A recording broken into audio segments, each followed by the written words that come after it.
दोस्तों, आप सभी का स्वागत, धन्यवाद। आप दिन अभी चल रहा है, काम का मौका है और आप सब इसको भी एक साझा काम मान के शामिल हुए हैं, क्योंकि आज जिस माहौल में हम चर्चा कर रहे हैं, आपने देखा होगा एक मामूली ट्वीट लिखने पर जिग्नेश मेवानी को गुजरात से उठा के और असम पुलिस ले गई। वैसे में बात करना भी अपने आप में एक बड़ा काम हो गया है।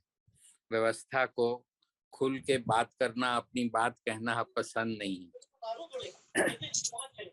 हम लोगों राजीव गांधी फाउंडेशन में एक प्रोग्राम है, social empowerment and active citizenship के लिए राइज एंड एक्ट, उसकी तरफ से ये कार्यक्रम कर रहे हैं। इसमें इस बार अगली 3 जो टॉक्स हैं वो बाबा साहब अम्बेडकर से जुड़े हुए विषयों पर हैं। एक डिग्निटी और आइडेंटिटी, डेमोक्रेसी के सवाल पर है, और एक बाबा साहब की विचारधारा का परिवर्तनवादी विचारधाराओं से क्या रिश्ता था, इस पर है।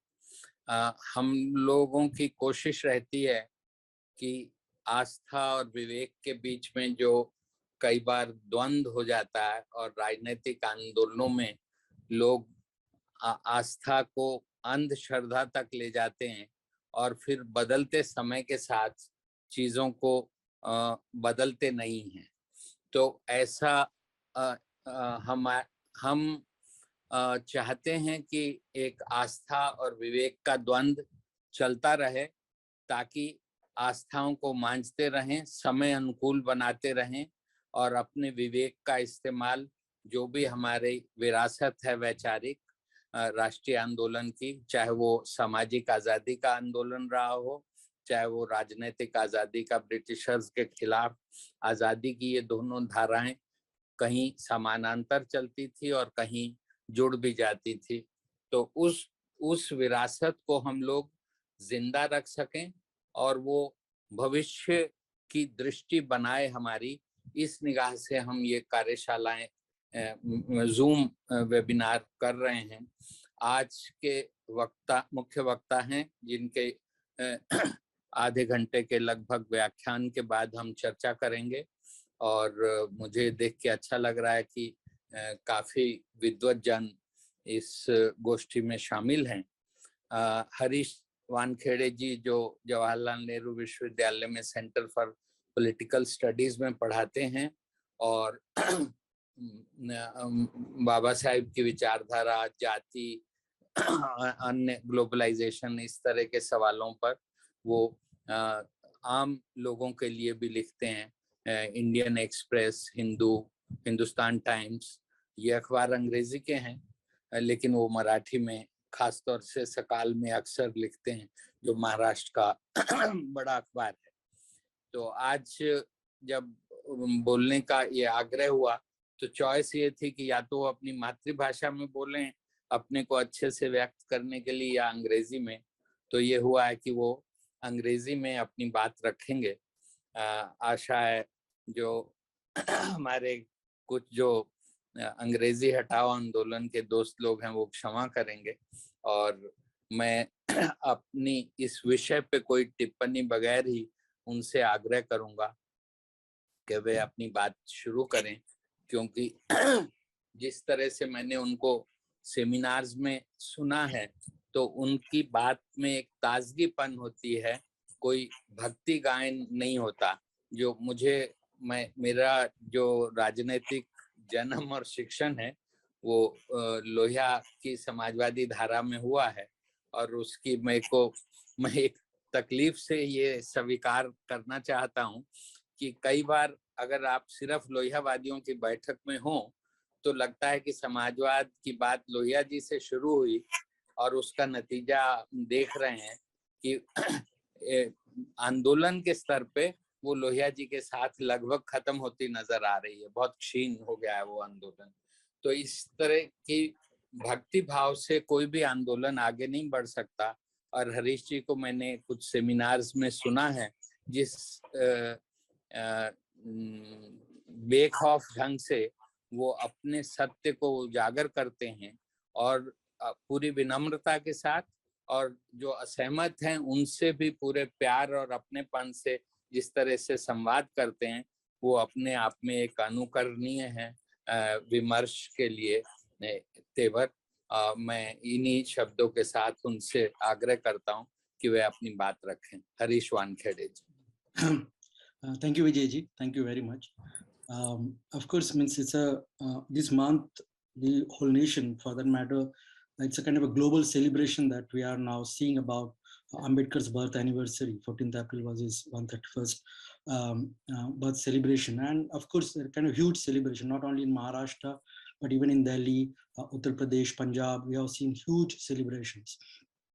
And while we know that these celebrations are there, we also know that, as you also started your introduction with that particular note, that we are, of course, living in a very, very depressing condition.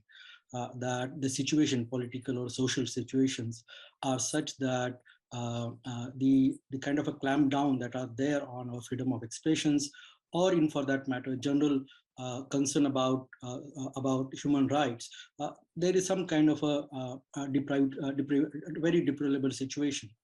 And I thought that I will be starting my presentation basically on that kind of a depressing note.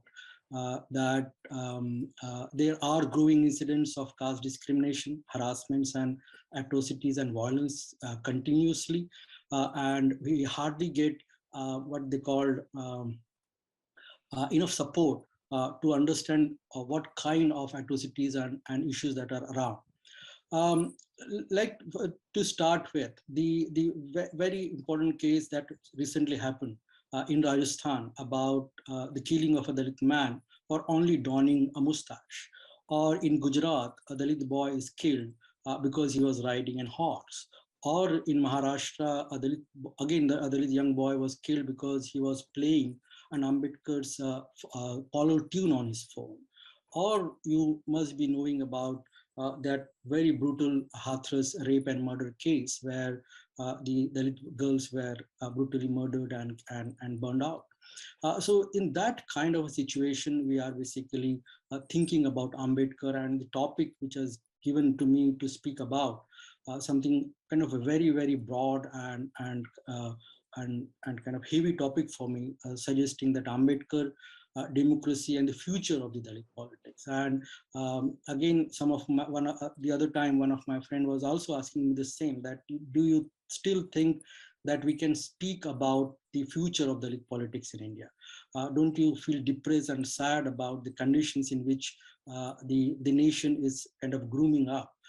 So there is, of course, a kind of deplorable and depressing condition in which we are thinking about democracy, in which we are thinking about Ambedkar's thought, and of course the kind of future that is very much around.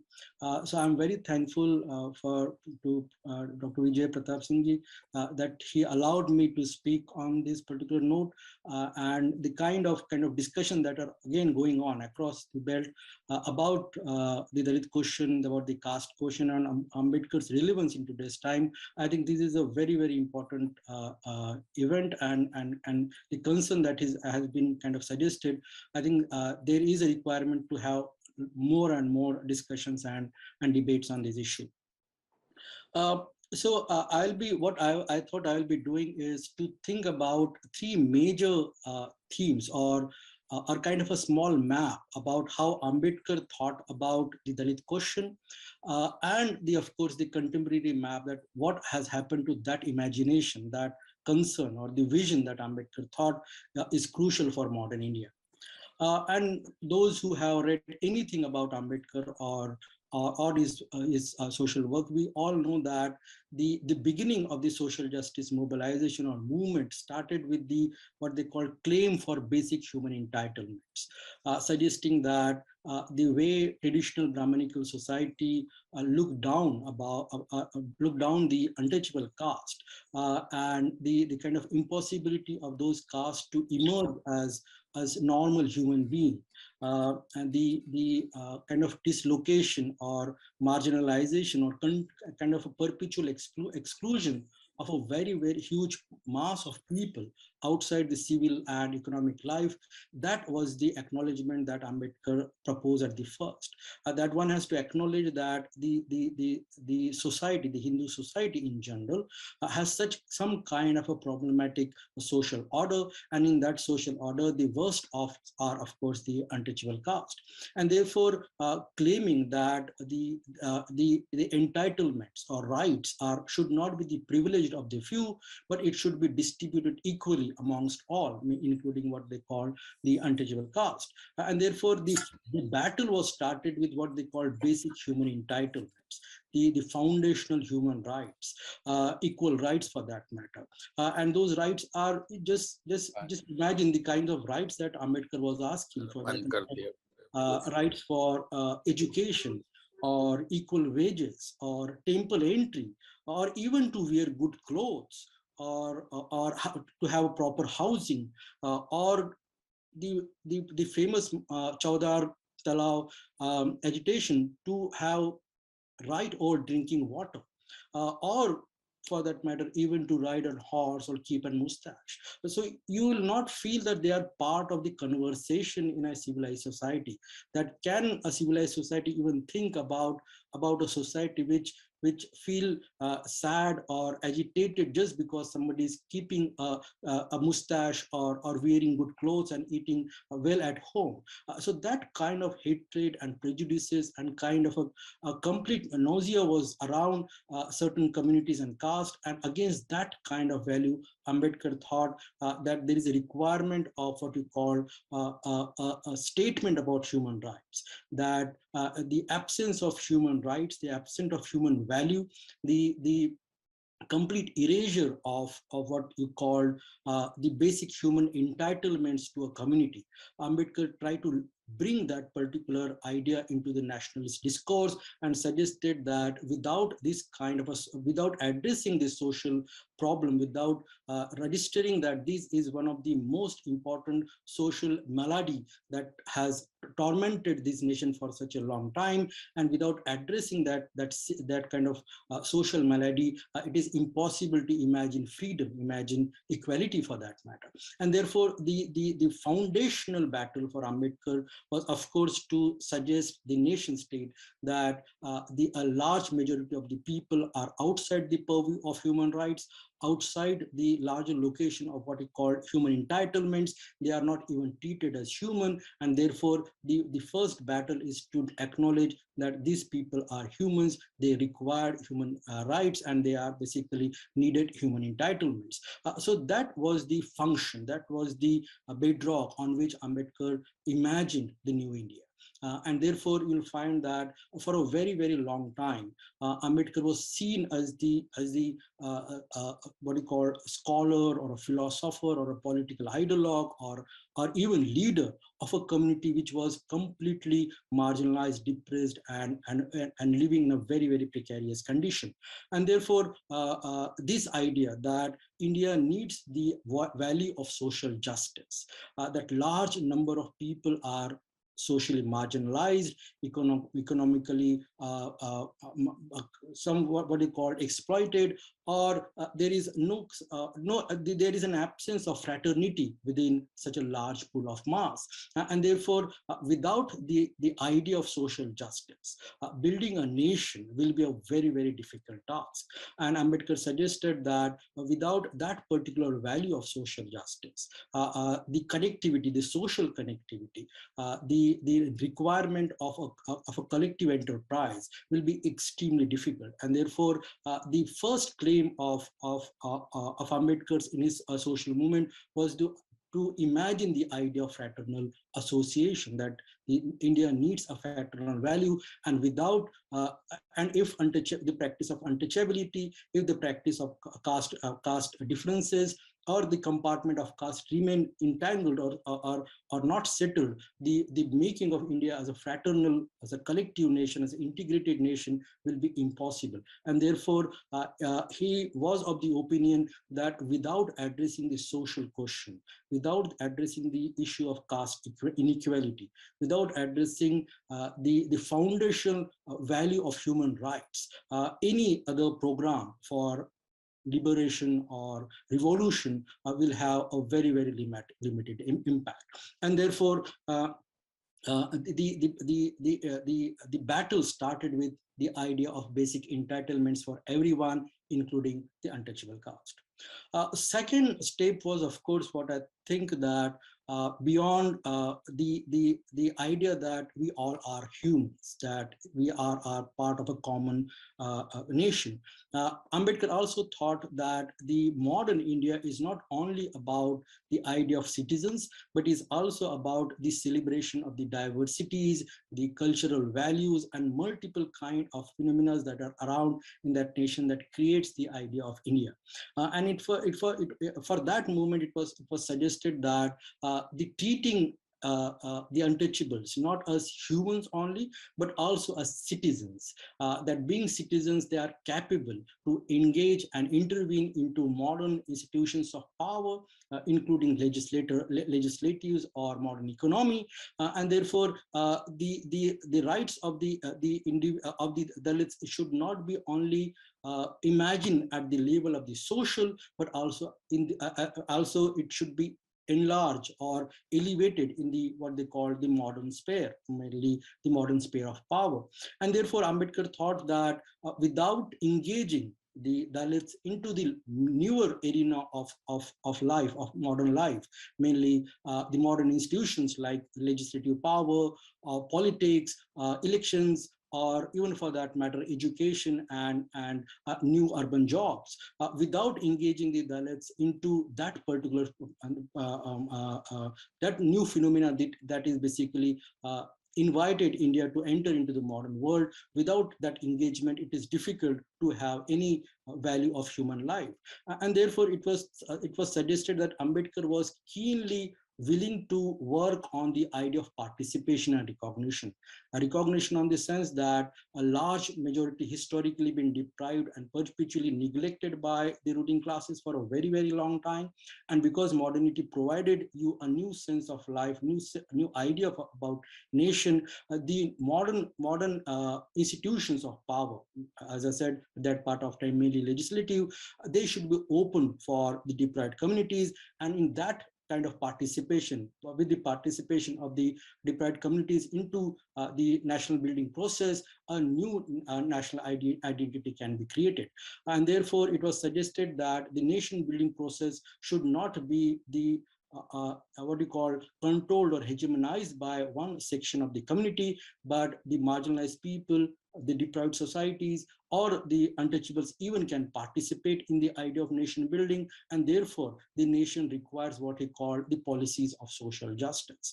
Reservation policy became one of the major tasks of formulating the idea of modern nation state, by which the inclusion, the participation, the connectivity with the deprived section can be ensured by the state. That state will ensure that the state will not be exclusively controlled by some, but it will have some kind of inclusive apparatus which will invite the historically marginalized people into the domain of power, and with their negotiation and with their claims and with their participation, a new idea of new nation can be measured.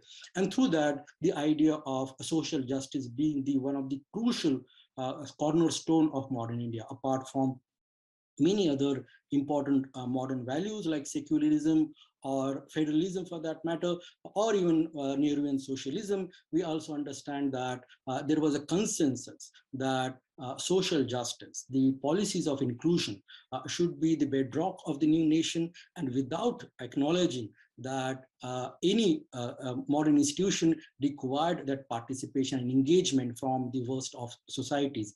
And without that participation, every institution will again be the same which was there at the earlier times.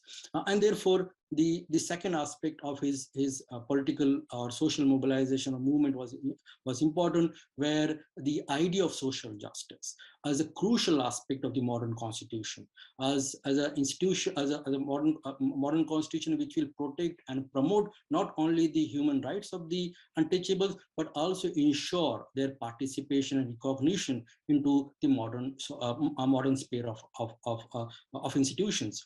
And that become a very, very important aspect in Ambedkar's initial work. Third, I was also thinking that Ambedkar was not only kind of taking one step to ensure participation. As I said, that he started with the idea of human rights. He enlarged that idea into the participation of the untouchables into a political spectrum, mainly modern institution. And third, he was also keenly interested in imagining that marginalized and deprived sections should have their own political agency, that they should not be dependent, they should not be kind of controlled or hegemonized by the conventional political elites, but there is a capacity and courage of the deprived and marginalized communities to start up their own political life and association.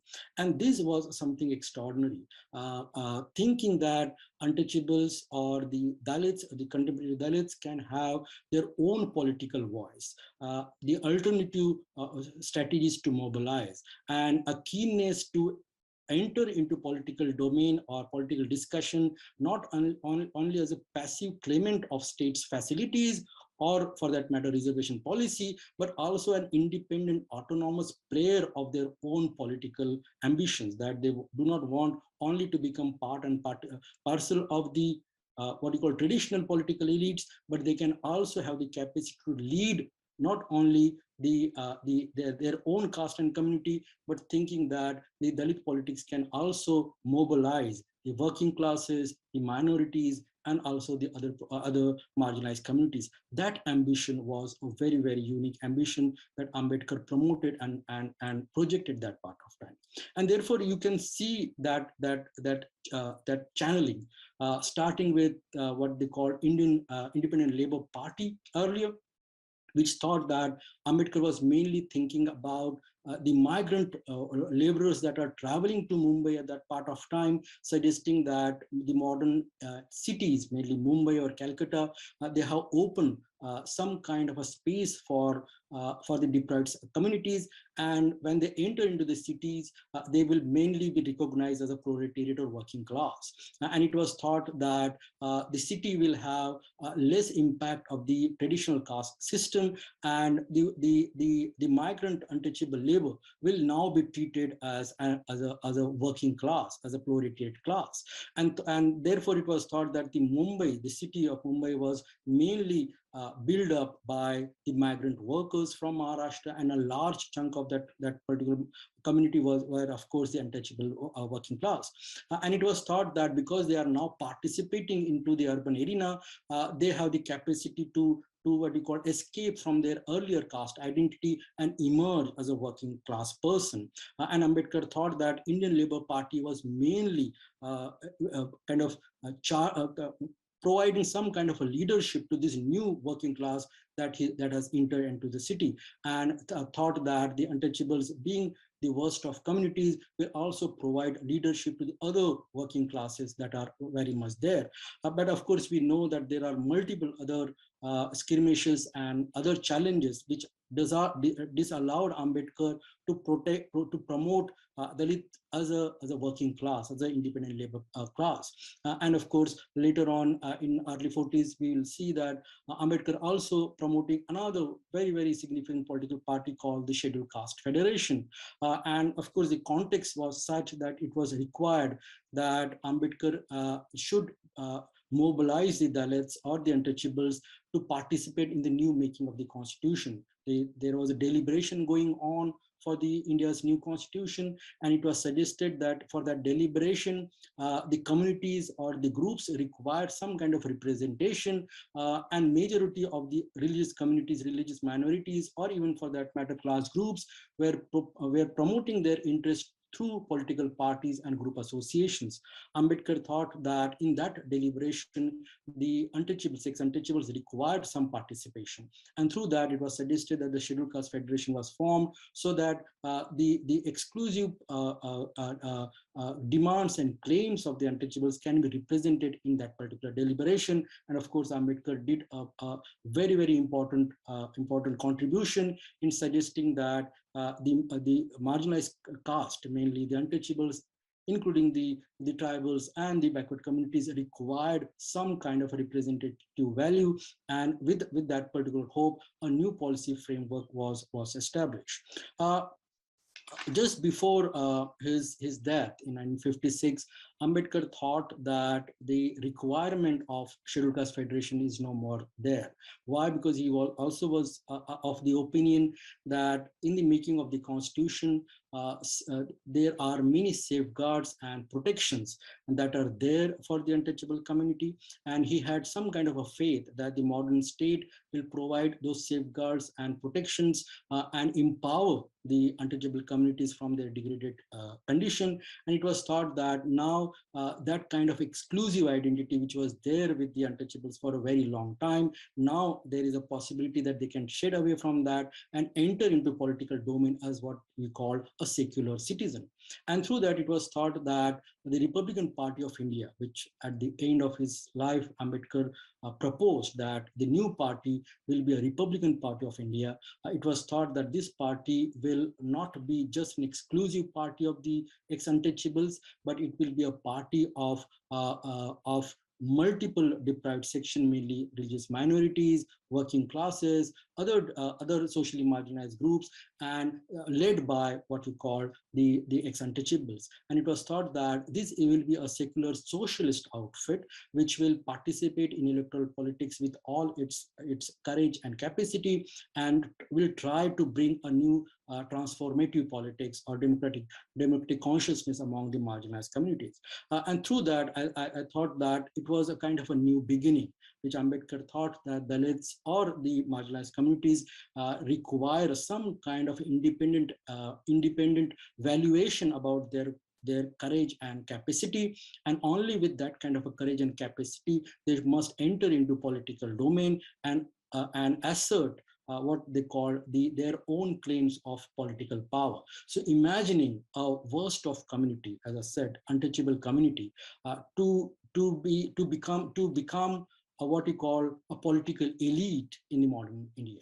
That ambition, that courage, that imagination, Ambedkar proposed in his heydays, and thought that now, because India is a secular country, India is a kind of a very, very powerful modern state, that idea that marginalized communities can now enter into political domain on their own capacities and courage, and can transform the political life with their own claims. That was something extremely significant that Ambedkar offered to India's democracy. And we are continuously be seeing that this impact of these three mobilizations or three major ideas that were there in Ambedkar's life. One was, of course, the claim for human rights, that the society misrecognize or hardly understand the problems of the untouchables, and therefore there is a requirement of what they call the idea of social justice should be rooted in the social consciousness of the people. That idea was the bedrock.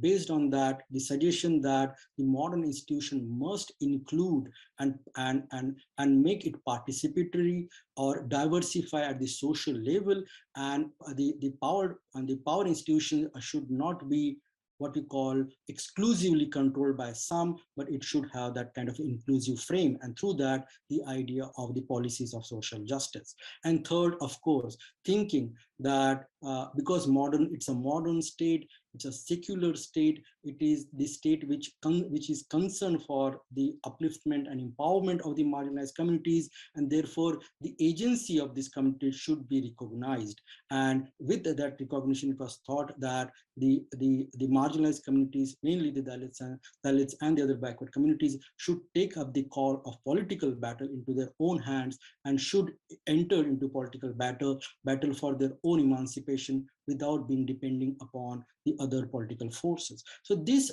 three ideas created what in contemporary times we call the essence of the Dalit movement. That the Dalit idea or the movement is basically based on these foundational values.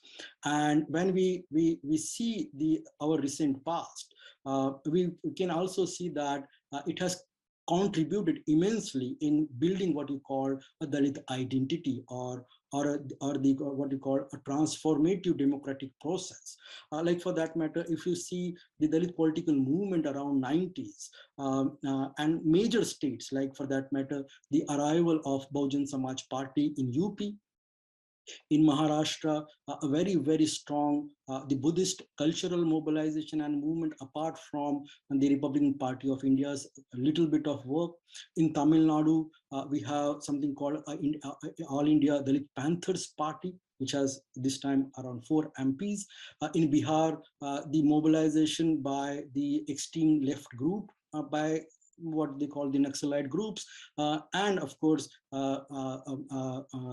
Paswan's party called the Lok Janshakti Party in 90s, and in Punjab, of course, another very, very significant cultural assertion by the Ravidasis, suggesting that they require some kind of independent social and cultural assertion. In Andhra Pradesh, another multiple kinds of socio-cultural assertion, including militant assertions. Those are the kind of a dynamic change that in 90s we saw, that what they call the arrival of a substantive democracy, that democracy is not only about the procedures but also the participation, and very, very vociferous and powerful participation of the worst of groups into the larger deliberation. So that was something extremely significant that has happened in the post-Ambedkar period.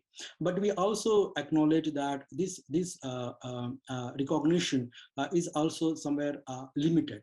Like for that matter, there is also an absence, or what we call passive presence, of the Dalit consciousness in state like West Bengal, where there is huge what you consider the scheduled caste population, or in state like Orissa, where 40% of the population is basically dependent what is called the scheduled caste and the scheduled tribe population, or in Madhya Pradesh, similar trajectory is there about the population, and even in Karnataka, we'll find that the Dalit mobilization is always almost absent. So there is kind of an identification that the Dalit voice or the Dalit understanding about their own participation in social and political affairs has gained a certain momentum in 90s, as I said, UP, Maharashtra, Bihar, Tamil Nadu. But we also know that it is not a national phenomena. Major states where there is a significant Dalit population, the consciousness, what in general we call an Ambedkarite social justice consciousness or a political consciousness, that never took place in a very, very significant way, where it is somewhere where it is little passive and limited in arranging their political claims in West Bengal, Orissa, Madhya Pradesh, and Karnataka. Further, it was also suggested that these Dalit political mobilizations are heterogeneous in nature. They are plural. They are almost kind of support what they call the federal identity of the nation, that the possibility to unify all these segments, the federal segments, into one was always a kind of a claim, but it never happens. And therefore, the idea that Dalit lacks what you call political unity or a comprehensive national agenda, that there is kind of bifurcations,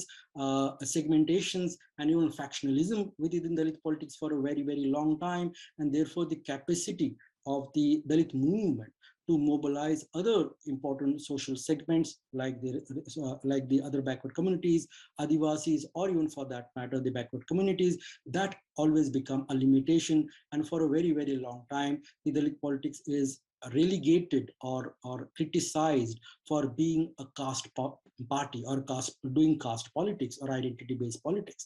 So that relegation, that criticism is a very, very powerful criticism that has emerged in the recent times.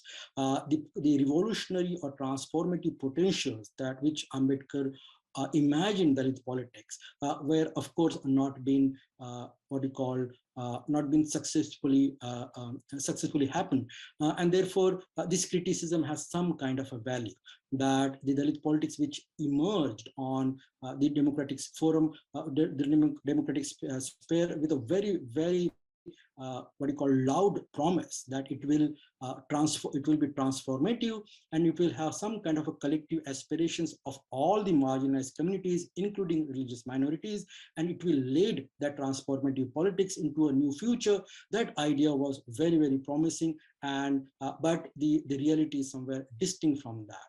The reality is, of course, that there is no national Dalit political mobilization today. There are fragmentations, and of course, there is a kind of very strict relegation that Dalit politics uh, mainly about the aspirations and the concerns of a one particular caste and community, and therefore it was suggested that the relegation or the deprivation of the Dalit politics happened just because of such kind of a negativity that are now continuously being attached with the Dalit politics now. With while saying that, it is also acknowledged that the Dalit politics has relegated not only by that. We'll also find that the arrival of the right-wing politics in probably in last 2 decades, that particular politics also was such an it created such a Machiavellian strategies that was basically not been answered by the Dalit politics or Dalit social movement for a very long time now. The right wing, mainly the Hindutva politics, the way they engaged with the Dalit communities, mainly what on the basis of what we call the cultural strategies, suggesting that a large chunk of the profits that are offered by the modern state, mainly the profits of the reservation, education, employment, are often being controlled and hegemonized by one or two major communities within the scheduled caste. Like for that matter, it was suggested that the Mahars in Maharashtra are often been seen as the appropriator of the profits that are given by the state, and whereas the other communities does not have that kind of a capacity and participation into modern institutions. And through that binary was crafted between what you call Mahars and the non-Mahar Dalits. And through it was suggested that the right wing is continuously been doing this kind of a cultural antagonism between the Dalit caste across. Like for that matter, in UP, the challenge against the Jato leadership, or in Bihar, the relegation or target of the Pasmans in general, or in Andhra, the Malas for that matter. So you'll find that somewhere this idea that there is some kind of a creamy layer within the Dalits has been fabricated continuously by the right wing, and it was suggested that against that small fabrication, a large majority of the Dalits are being mobilized by the right wing, and there is a kind of a breakage or rupture between the Dalit what you call unity, social unity. It was also suggested that the way right wing adopt cultural strategies, like for that matter, participating in the social rituals, festivals, and many other such phenomena, through which the lower sections of the untouchables, or that is for that matter, has continuously been mobilized under the right wing facets. And through that, it was suggested that there is a right wing shift of the Dalits that is taking place in the recent times. Third, it was also suggested that the right wing is very powerful in what they call appropriating Ambedkar. That the way Ambedkar has been seen, and it was suggested that Ambedkar is not only a leader of the socially backward people, but he's a nation builder. And based on that kind of a nationalist aspiration, it was suggested that he was anti-Muslim, or he was part of what you call the grand Hindu civilization ethos, and therefore he has chosen Buddhism because he was kind of alienated by, or has some kind of a difficulties to understand the validity of Christianity and Islam, and therefore he was totally Indic in nature, and therefore Buddhism became the part of what we call the nationalist ethos. Now, and that with that kind of a suggestive argument that Ambedkar has some kind of a deep linkages with the reformist Hindu sect. And through that reformist Hindu civilizational values and his critique of the fundamentalist nature of the Islam, it was often been suggested that Ambedkar is part of the larger domain by which Ambedkar can be appropriated. And through these values, we can see that there is a new model of Dalit mobilization that is taking place. And through that, what you call the impossibility or the limitation of the Dalit political parties to understand these strategies that right wing is continuously been harping in major state. UP is one of the major example of such cultural strategies. And through that, it was suggested that the decline of the Dalit political movement in the recent times, and that the powerful movement which we saw in the 90s, now in every other state, there is a kind of a limitation, decline, on almost dismissal of the Dalit political mobilization. Why? Because it was suggested that the right wing is mainly engaging with the scheduled caste in a very Machiavellian cultural manner, and through that a mobilization is taking place, and through that a new Dalit politics is now coming up. And therefore the relegation or the depression within the Dalit political movement. This is a kind of a recent phenomena that I thought that I will be highlighting. Second was, of course, the relegation of the social justice policies. The claim that Ambedkar thought that the social justice policies will allow inclusion and participation of the marginalized communities into modern institutions of power, will find that post-liberalization, post-globalization, the excessive privatization of the social sector industry or the public sector industry, will find that the policies like reservation policy will not have much impact now. And through that, it was suggested that the claim for representation is now minimized within the larger economic sector. Further, it was also suggested that the market is not fair or free for all.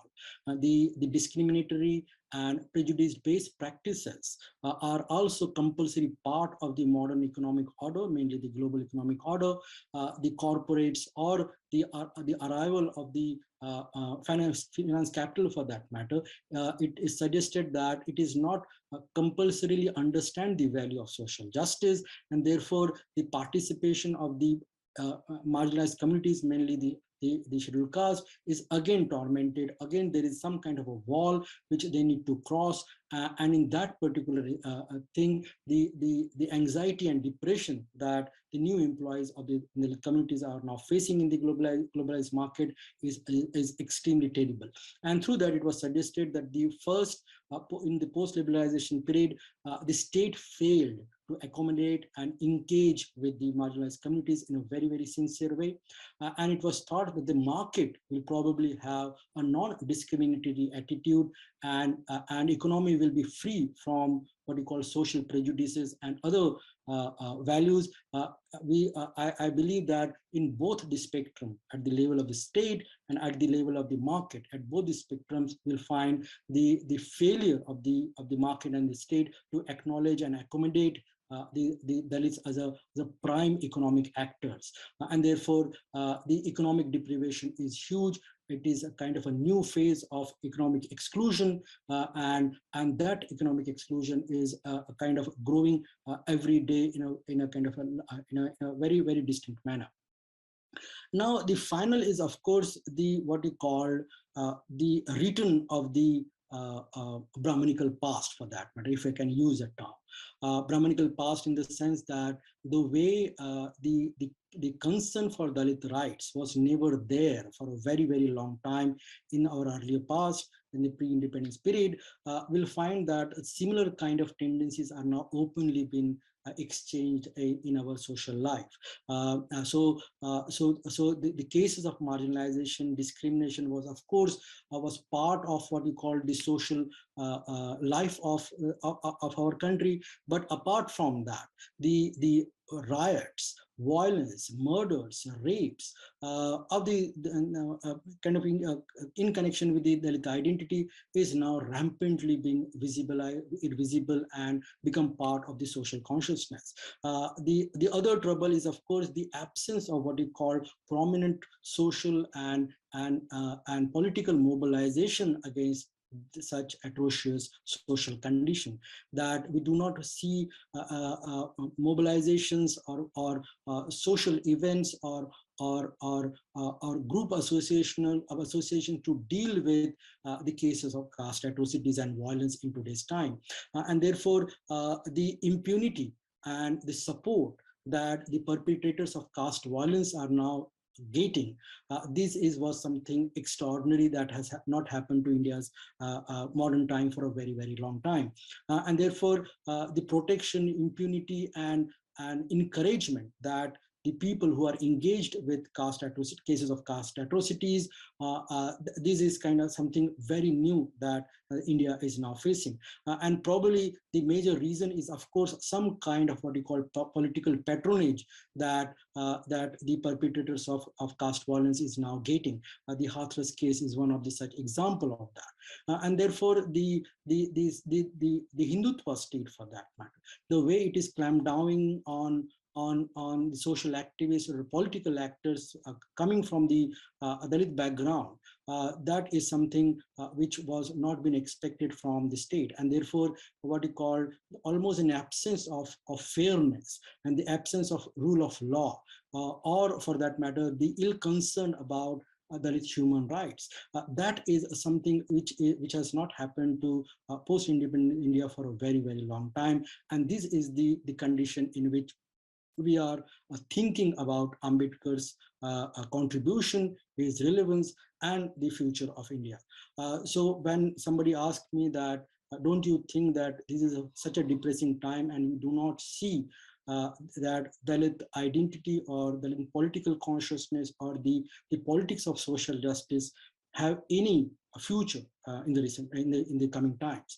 I also acknowledge the same, that of course there is a depression and bleakness that we do not see, that we do not have that kind of an imagination or a claim for the future.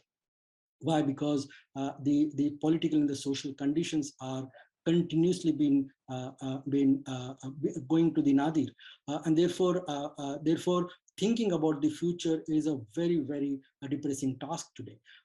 I can only suggest from my small readings that I have, or the small experiences that are there with me from my small social associations.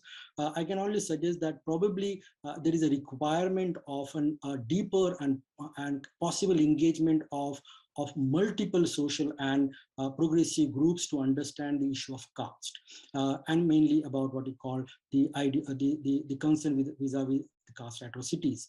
So a national agenda on caste atrocities and other marginalized backward communities, that idea required a national platform, which is of course not there. As I said, that the concerns are often regional or often local, but the way Ambedkar tried to build some kind of a national identity and create a national phenomena around the Dalit identity, I think there is a requirement that the caste question and the question of caste atrocities required a national picture where these issues can be deliberated and discussed in a freer and fairer manner. And through that, a deliberation about the idea of social justice, that what is the requirement of social justice policies in today's time, in the post-globalization time. Is the participation and the idea of inclusion has no meaning in the post-globalization time, and therefore revisiting the idea of social justice also important. Third, again, the importance of which Ambedkar at the end of his life was thinking, to understand the political agency of the Dalits. That do you think that now they should become part and parcel of the what you call mainstream political forces, and the capacity and courage which they have shown in 90s, that is now no more required, and therefore rethinking about the what they call the Dalit Bahujan political ideology, the requirement and relevance of that identity in the recent times. So without thinking on those lines, probably thinking about the Dalit future will be, of course, bleak and depressing, and therefore a new imagination is required, new associations are required, new deliberations are required to understand the future of Ambedkar's political relevance and also the Dalit politics. I'm very thankful that this platform is available to me to raise some of the issues and concerns. I think that I have spent around around 30 plus minutes on this. Shall I think I should stop here, and a discussion can be done on these thoughts. Thank you very much for listening. अच्छा है, आपका मन लग रहा था भाषण में। आदित्य जी से मेरा सवाल है, क्योंकि अभी पढ़ने लिखने और सोचने वालों में पहले राउंड में बहस हो जाए, उसके लिए अगर आप अभी कहना चाहें, या वैसे मैं चाहता हूं कि आप सबसे अंत में बोलें। हरीश जी अंत में बोलेंगे, अपनी बात कहेंगे, और उससे जस्ट पहले आप बोलें। तो आदित्य जी, आप जैसा ठीक समझे, नहीं तो फिर बाकी लोगों की बात सुने। हाँ, नहीं, thank you very much for asking me to speak. मैं आप प्लीज बाकी लोगों से सवाल वगैरह पूछिए, शुरू कर दीजिए इसको। आखिर में अगर मैं उस वक्त रहा तो मैं I will also like to then comment. रहा नहीं, फिर आपको रहना ही पड़ेगा। नहीं, I need to go for another engagement, तो क्षमा चाहता हूँ, पर बहुत अच्छा लेक्चर रहा, बहुत कॉम्प्रिहेंसिव रहा। It was very nice of you to organize this. ये series itself is a very good one. Thank you very much for doing that. पर मैं अब दूसरों के कमेंट्स और क्वेश्चंस सुनना चाहूंगा। Thank you so much. Aditya ji, जी, मैं आपसे और हरीश जी से दोनों से एक सवाल पूछना चाहता हूँ। ये ग्लोबली जितने भी मार्जिनलाइज्ड लोग हैं, वो Martin Luther king, Nelson Mandela, Ambedkar, और जहां वायलेंट कॉन्फ्लिक्ट्स हो वहां गांधी, ये चारों एज इंस्पायरिंग आइकॉन्स इस्तेमाल होते हैं जनता द्वारा, जी, जिनका ज्योग्राफिकली कल्चरली शायद कोई लिंक ना हो, वो भी। तो इसमें मेरे दिमाग में एक पहेली है, और जिसका मेरा जो सोचता हूं मैं कि ये वजह हो सकती है, क्योंकि कम्युनिटी अपनी अपनी कम्युनिटीज के लिए तो बहुतों ने लड़ाई लड़ी। हिंदुओं के लिए, हिंदुस्तानियों के लिए गांधी जी ने लड़ी, बाबा साहब ने अपनी कम्युनिटी के लिए लड़ी, लेकिन उससे इस तरह की लड़ाइयाँ और भी दुनिया में हजारों लोगों ने लड़ी हैं, पर उनका नाम नहीं है। तो बाबा साहब, आज बाबा साहब पे बात कर रहे हैं, तो उनमें वो क्या डिफरेंट था जिसके कारण सब मार्जिनलाइज्ड लोग उनको सेलिब्रेट करते हैं, पूरी दुनिया में करते हैं। तो मेरे को लगता है कि हम लोग जो अपने, क्योंकि अभी कास्ट सिस्टम, एट्रोसिटीज, वो सब खत्म नहीं हुआ है, और वो हमारा सबका एक कंसर्न होना चाहिए है। हर दिन कोई ना कोई घटना हो जाती है जिससे वो कंसर्न और गहरा हो जाता है। लेकिन इसके बावजूद बाबा साहब का जो पूरा ट्रांजिशन है, जिस तरह से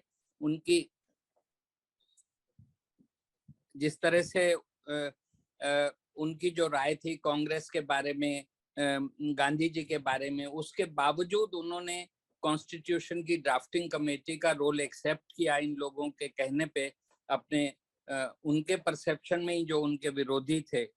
तो ये जो ट्रांजिशन है from working for the communities empowerment to work for the entire the whole called India at that time, तो ये लार्जर होल के बारे में जो अंडरस्टैंडिंग थी, जो उनका आर्किटेक्ट उन्होंने दिया, जिसमें वो शामिल रहे, शायद ये उनको एक सिटीजनशिप की जो एस्पिरेशन ग्लोबली है उसका वो लीडर उस कारण बनते हैं, और उसके बारे में हम लोग पासिंग में ही बात करते हैं, ऐसा मुझे लगता है। आप दोनों की राय में जानना चाहूंगा कि ये जो बड़प्पन है मोर देन लाइफ साइज बाबा साहब का, उसके पीछे आपको क्या कारण दिखते हैं? पहले वानखेड़े साहब को सुने पहले। ठीक है, Nothing much. Wankhede ji. Right. Nothing much, sir, because completely with you on this, that the Ambedkar's persona is not been restricted only to social identity or just a messiah of the untouchables for that matter. He was, of course, beyond that. And in the recent what you call deliberation on Ambedkar, this is what has been continuously been projected. That Ambedkar is a nationalist, he's a nation builder, he's a constitution maker. He has contributed in imagining the Reserve Bank of India. He was an economist. So there are multiple other variants which suggest that Ambedkar was beyond what you call beyond the idea of a Dalit Messiah. While saying that, I also somewhere thought that the question of social justice is the bedrock of Ambedkar's philosophy, Ambedkar's political leaning also. And without acknowledging that, without acknowledging the social question, building a kind of a rhetorical imagination about Ambedkar's persona as a great global figure, I think that will be a misreading. And therefore, Ambedkar cannot be read without his foundational association with the idea of social justice. The other are, of course, part and parcel of his grand phenomena, as I said, that calling Ambedkar as an economist or as a nation builder, that become, for me at least, that become little, what you call, little empty, little somewhere what you call celebratory, or even for that matter a heroic appeal, and therefore the substantive part of Ambedkar is often being sidelined because of that hero worshipping, that kind of a celebratory attitude that we often attached with an Ambedkar. And therefore the core concern about the idea of social justice, the issue of caste inequalities, the question of social exclusion and marginalization, the absence of human rights for that matter, for a large community thinking, living continuously, perpetually in fear and anxiety, that question. So I will think that the celebration is required, that the grandeur, that persona, that greatness, the value of rhetoric is crucial, important. It's has such a strong political appeal in that. But one should not hesitate to also engage with the actual substantive contribution on which Ambedkar was basically imagining the modern India. That question is, of course, the question of social justice, caste inequalities, and of course, the arrival of the worst of societies into the making of the modern nation state. I think that linkages is very important. मेरा सवाल शायद बहुत साफ नहीं था। ये जो मैंने सोशल जस्टिस पे तो लड़ाई मैंने कहा कि हो रही है, चूंकि वो अधूरी है इसीलिए हम उस पक्ष पे तो बात करते हैं, लेकिन जो ट्रांजिशन है होल के कंसेप्शन से ही एम्पावरमेंट होता है। जो आपने अपने उसमें पासिंग में कहा कि जब उन्होंने पार्टी बनाई तो ये सोच के बनाई कि सिर्फ दलितों की पार्टी से नहीं चलेगा और मार्जिनलाइज को भी जोड़ना पड़ेगा। उसी में मैं आगे जोड़ रहा हूं कि अगर वो इंडिया की परिकल्पना नहीं करते पूरे देश की, और उसमें सिटीजन की आइडेंटिटी को जिस तरह से उन्होंने डिफाइन किया है, दो कॉन्ट्रेरी प्रिंसिपल एक साथ लेते हुए, लास्ट पर्सन फर्स्ट या अंत्योदय और सर्वोदय, ये दोनों के बारे में he was a visionary.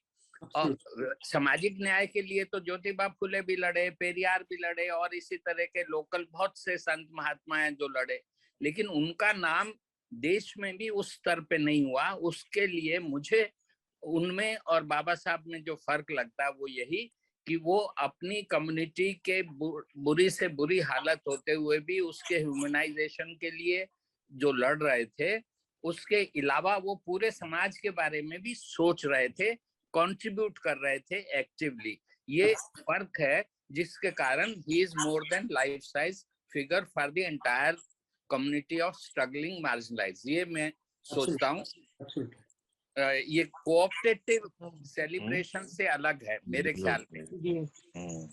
Aditya ji. हाँ जी बिल्कुल, मैं पहली बात तो मैं वेंकटेश साहब से बिल्कुल सहमत हूँ कि आप अम्बेडकर के नाम पे इतना ज्यादा सेलिब्रेट करने लग जाएं और हर गुण उन्हीं में ढूंढने लग जाएं और इतना ज्यादा इसको एग्जैजरेट करें कि जो उनका कोर आइडिया है उसी को भूल जाए, तो ये तो बहुत गलत होगा। जो कोर प्रिंसिपल जिसके लिए अम्बेडकर को हम रिस्पेक्ट करते हैं कि fighting against injustice in the social sphere, in the caste sphere, इसको नेग्लेक्ट करना बहुत गलत होएगा in the name of just making a great person out of Ambedkar. ये पहली बात तो ये ठीक है, पर जो दूसरी आपने सवाल पहले पूछा कहा था वो बहुत इम्पोर्टेंट है। एंड इसमें मैं कहूंगा कि ये बिल्कुल ध्यान रखना चाहिए कि ये इंडियन नेशनल मूवमेंट का और खास करके गांधी जी का एसेंशियल आइडिया ये था दैट आप you cannot lift the individual और द अंत्योदय आप नहीं कर सकते जब तक the entire community is also willing. ये दोनों इंटरलिंक्ड है, अंत्योदय से ही सर्वोदय हो सकता है और सर्वोदय अगर होगा तभी अंत्योदय हो सकता है। These are interlinked concepts, and the reason why both Ambedkar, Gandhi, Martin Luther king जिनकी आपने जिक्र किया, इन सब में अगर एक कॉमनैलिटी है, और खास करके मैं कहूँगा गांधी और मार्टिन लूथर में तो है ही है, that the notion that you can prevent the oppression of the oppressor not only by organizing the oppressed, but also organizing and influencing the oppressor. This taking a picture of the whole, that is the whole must participate in the salvation of the part. ये बहुत important कारण है, इसीलिए इनको याद करते हैं। पर अम्बेडकर को अगर कहें खास इसलिए याद करते हैं कि ऑन फोकसिंग ऑन इनजस्टिस, इन तीनों के जिनका आपने नाम लिए उनके सबका, आई think that would be the critical element.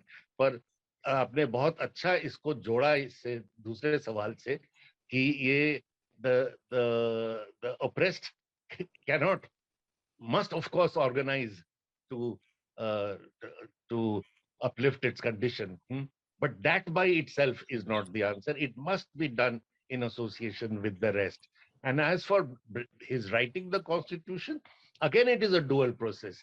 He was critical of the national movement, of several aspects of it, and certainly of Gandhiji, and yet it is Gandhiji's insistence that brings Ambedkar into the writing of the into the drafting committee, and Nehruji later bringing him into his first cabinet, etc.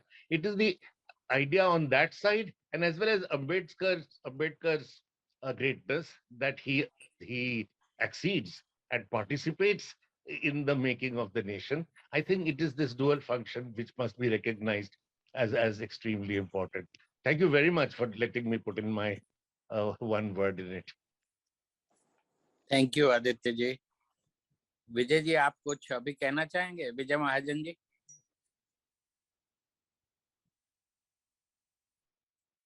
Arun ji, विजय महाजन जी को unmute किया? मैं सुन रहा हूँ लेकिन अभी कुछ कहने के लिए नहीं मेरे पास।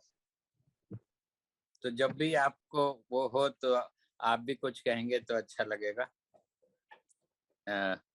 प्रोफेसर सलील, अभी प्रोफेसरों की बारी है।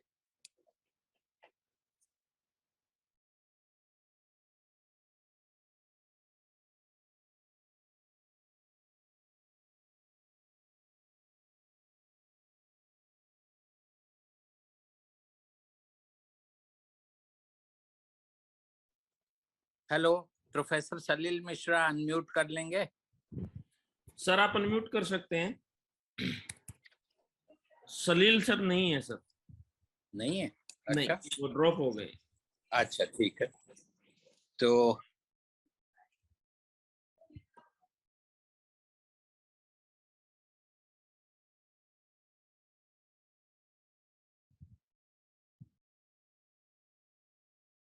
हेलो विजय सर।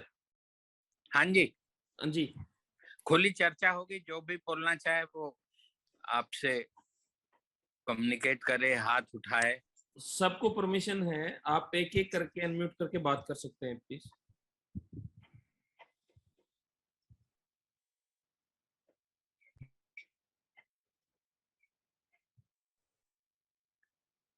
हाँ, मेरा नाम अशोक शरण है। वानखेड़े जी अ, इतिहास को लेके और फिर वर्तमान में आए हैं। अ, देश की आज़ादी के बाद जब दलित समुदाय सेंटर के साथ जुड़ा, अ, मध्यम मार्ग के साथ, कांग्रेस के साथ, अ, और उसके बाद 30-40 साल निकल गए और फिर कांशीराम जी के नेतृत्व में ये लोग दलित समुदाय इकट्ठे होकर और अपने एक पॉलिटिकल राजनीतिक शक्ति के रूप में सामने आया। अभी जब वानखेड़े जी दक्षिण पंथ की बात कर रहे हैं कि कहा उन्होंने, और ऐसा दिखाई भी दे रहा है, यूपी के इलेक्शन में दिखाई भी दिया है। तो दलित समुदाय का जो भविष्य है, भविष्य अगर हम भूतकाल में भी देखें तो जो इनकी आइडेंटिटी जो रही है कि अपने आप में एक राजनीतिक शक्ति में उभर के दलितों का विकास हो, काशीराम जी और मायावती जी के उसमें थोड़ा दिखाई दिया है। लेकिन अब जब से दक्षिण पंथ का उभार हुआ है, राष्ट्रवाद का उभार हुआ है, तो वानखेड़े जी ने ठीक कहा कि वो दक्षिण पंथ की ओर उनका झुकाव हुआ है और वो राजनीतिक पार्टी भी उनको अपने अंदर समाहित कर रही है। ये जो हम देख रहे हैं पिछले 70 साल में, जो हमने आज़ादी के बाद देखा, 70-75 साल में, तो इसका इसका परिणति क्या लग रही है कि जैसे अभी हम महसूस करते हैं कि शहरों में तो भेदभाव मिटा है, लेकिन इन 75 सालों में गांवों में अभी भी जो सिस्टम है वो दिखाई देता है, वो दिखाई दे रहा है। इतना विकास होने के बाद भी कि जैसे अगर कम्युनिटी है तो ये गांव में ये ब्राह्मण पाना है, ये राजपूतों का है, ये दलितों का है, इस तरीके से ये सिस्टम अभी भी गांवों में दिखाई देता है।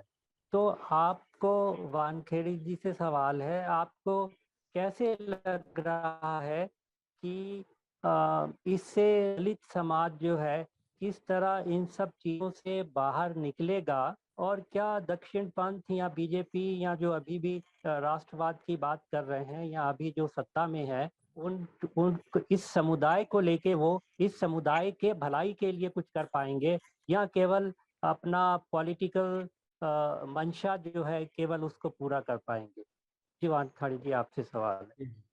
सुरेंद्र पाल जी का भी सवाल अभी ले लेते हैं, 2 सवालों के बाद फिर हरीश जी, चलेगा? जी सर। सुरेंद्र पाल जी, आपने हाथ खड़ा किया ना? जी जी, मैं बोल जी, रहा हूँ। हरीश वानखेड़े जी ने जो अपनी बातचीत रखी उसमें बहुत एक पेंडोरा बॉक्स भी खोल दिया उन्होंने। मतलब बहुत ही हॉलिस्टिक तरीके से बात करते हुए उन्होंने इतने आयाम टच कर दिए कि उन आयामों से बहुत से सवाल भी निकल रहे हैं। वो एक सिलसिला अगर हम बातचीत का या चर्चाओं का या सवालों का रखें तो बहुत लंबी बात हो सकती है, लेकिन सवाल उठने चाहिए और समय की सीमा भी होती है कि सारे सवालों का आज ही निराकरण होने से रहा। लेकिन 2 मोटी बातें मैं करना चाहूंगा। जब आप दलित आंदोलन की बात करते हैं तो जो उसका एक महत्वपूर्ण पक्ष तो महत्वपूर्ण ड्रॉबैक जिसको कहिएगा या वीक पॉइंट कहिएगा, उसका जिक्र अगर वानखेड़े जी करते तो लगता कि और वो ज्यादा समग्र चर्चा होती।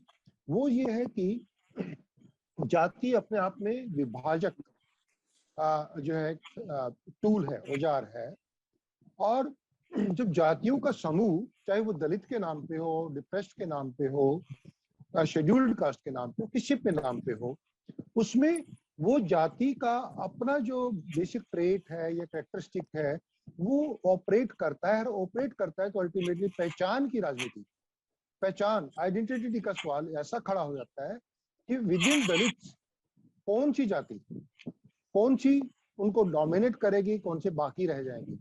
आज अंबेडकर जब वाल्मीकि समाज में जाते हैं तो वो वाल्मीकि और अंबेडकर का फोटो लगा के अपना प्रोग्राम करते हैं। जब रविदासिया समाज में जाते हैं तो वो अंबेडकर और जो है उसका रविदास जी का फोटो वो लगा के खड़े होते हैं। धानक समाज में जाते हैं तो अंबेडकर कबीर का फोटो, यानी अंबेडकर के भी इतने ज्यादा टुकड़े कर दिए पहचान के नाम पे, और वो पहचान जब असर्ट करती है तो दलित एकता का सवाल वो सेकेंडरी हो जाता है, या सेकेंडरी कहिए रेलीगेट हो जाता है, पीछे चला जाता है। ये जो बेसिक जो कंट्राडिक्शन है, इनहेरेंट कंट्राडिक्शन कहिएगा या इनहेरेंट वीकनेस है, इस पे कहीं ना कहीं इसका क्या सॉल्यूशन हो, रिजोल्यूशन हो।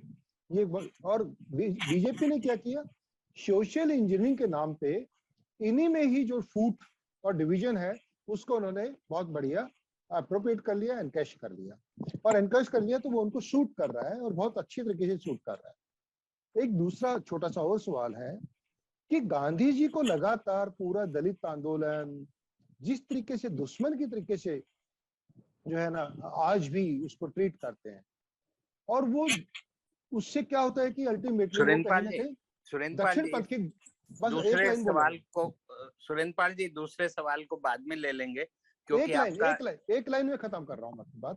वो जो ना कहीं जाके दक्षिण पंथ की गोद में बैठने का रास्ता बन जाता है उसी के माध्यम से। बस इतनी बात थी, ये भी एक बहुत बड़ा सवाल है तो इस पे बस धन्यवाद। नहीं, आपका पहला सवाल जो पहले हुआ था सवाल उससे बहुत मिलता था, तो मैंने सोचा दोनों एक जैसे हैं। हरीश जी, कैलाश मीना जी का सवाल भी ले लें अभी? हाँ जरूर। कैलाश जी। जी मेरा इसमें पहले तो हरीश जी का बहुत बहुत आभार, बहुत बढ़िया उनका सारगर्भित बात कही। एक बात मैं जो समझ पाया हूँ और मैं हरीश जी से और आप सबसे ये कहना चाहूंगा कि दो धाराएं थी, एक धाराएं शोषण के पक्ष में थी, एक शोषण के विरुद्ध संघर्ष में थी। जो शोषण के विरुद्ध संघर्ष में थे उनमें मतमतांतर थे। अभी मेरे पूर्व वक्ता भी कह रहे थे कि गांधी का दर्शन था, वामपंथी साथी थे उनका दर्शन था, डॉक्टर अम्बेडकर का था, लेकिन ये थे तो शोषण के खिलाफ ना। हम जिस दक्षिण पंथ से लड़ने की बात कर रहे हैं उस दक्षिण पंथ ने रणनीति के तहत उनके लड़ने के तरीकों पे जो सवाल खड़े किए समाज में एक दूसरे से, हम उनके औजार बन गए। उन्होंने गांधी पे सवाल उठाया, गांधी ने इस तरह से नहीं किया। ये कौन सवाल उठा रहा है? सवाल उन्हीं लोगों ने उठाए जो शोषण के पक्ष में खड़े थे, और वो उन्होंने कभी कम्युनिज्म पे सवाल उठाया, उन्होंने सवाल अम्बेडकर पे उठाया।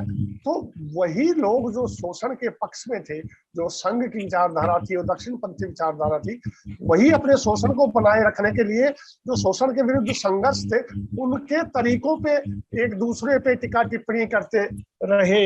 यही बहुत बड़ी विडंबना रही कि हमने कभी भी संवाद के बजाय, वामपंथी साथियों ने हमेशा गांधी को गाली दी या अम्बेडकराइट्स को गाली दी, अम्बेडकराइट्स के अंदर खड़े किए कि गांधी ने अमुक समय पे ये नहीं कहा था या उसने ये नहीं कहा था।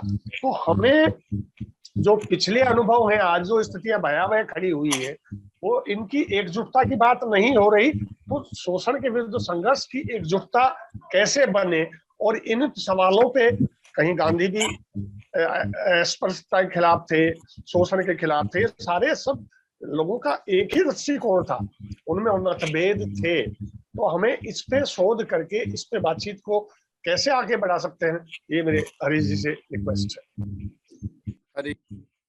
जी जी, बहुत धन्यवाद आप लोगों का। नहीं, मैं इस मामले में काफी छोटा हूँ कि यानी बहुत गहरे और बड़े सवाल है ये सारे, और मुझे नहीं लगता है कि यानी इस पर बैठकर ही हम सब लोगों को बातचीत करनी पड़ेगी, इस पर बहस करनी पड़ेगी। और खास करके जो जो दक्षिणपंथी है, जिसको हम लोग राइट विंग असर्शन कह रहे हैं, उसका जो उभार है इन दिनों, पिछले कम से कम 20 सालों में, उसका एक बड़ा कारण ही माना जाता है कि वो जाति व्यवस्था का पोषक है। यानी without understanding the caste fragmentation, the right wing can not sustain, can not perform. और इसीलिए मुझे लग रहा है कि जो एजेंडा था, जो सोशल जस्टिस मूवमेंट का एजेंडा था, वो एजेंडा इन जातियों के अंदर जो बिखराव है, वो उसको एक करना, उसके अलावा एकता सिर्फ और सिर्फ सामाजिक नहीं हो और राजनीतिक भी हो। और इसलिए दलित बहुजन जैसे शब्दों का उदय होना कि सिर्फ सामाजिक एकता, जैसे शेड्यूल कास्ट और शेड्यूल ट्राइब एक सामाजिक एकता का प्रतीक है, लेकिन उसके अलावा एक बड़ा दलित बहुजन जो शब्द उस वक्त आया, वो शब्द भी यही मानता था कि एक जो सोशली और पॉलिटिकली मार्जिनलाइज्ड या डिप्राइव्ड है, उनकी आवाज को एक पहचान मिले, इसलिए उन शब्दों का उदय भी हुआ। लेकिन ये बात बिल्कुल जायज है कि वो शब्द सिर्फ शब्द के लेवल पर रहे और उसकी जो सार्थकता है वो जमीनी लेवल पर नहीं रही। और इसीलिए दलित आंदोलन एक तरह का जातिगत आंदोलन बन के रहा। ये जो क्रिटिसिज्म है, ये अपने आप में सार्थक क्रिटिसिज्म है कि महाराष्ट्र में जब रिपब्लिकन पार्टी ऑफ इंडिया का काम देखते हैं तो माना जाता है कि ये पार्टी जो है वो महारों की पार्टी है, और उत्तर प्रदेश में जब बहुजन समाज पार्टी का काम देखा जाता है तो ये माना जाता है कि ये पार्टी जो है वो अति पिछड़ों की या मुसलमानों की पैरवी नहीं कर सकती है। तो ये जो दलित आंदोलन की कमी रही है कि उनकी लीडरशिप में दलितों के अलावा लोग शामिल नहीं हो पाए, चाहे वो आदिवासी हो, मुसलमान हो या पिछड़ा वर्ग हो।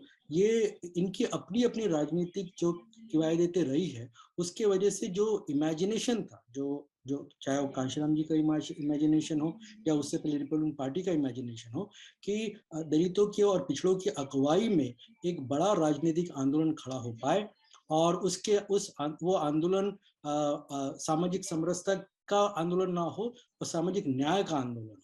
तो ये जो फर्क है, मुझे लगता है उसमें ऑफ कोर्स कमी रही है दलित बहुजन आंदोलन की, और उसका बड़ा फायदा दक्षिणपंथी आंदोलन ने लगातार उठाया है। कि जैसे मैं अपने वक्तव्य में कहा भी कि ये बता देना कि जो सोशल जस्टिस पॉलिसीज का जो फायदा है वो कुछ तबके लगातार उठाते आए हैं, और एक बड़ा समूह जो है वो जो सरकारी व्यवस्था है उससे बाहर रहा है।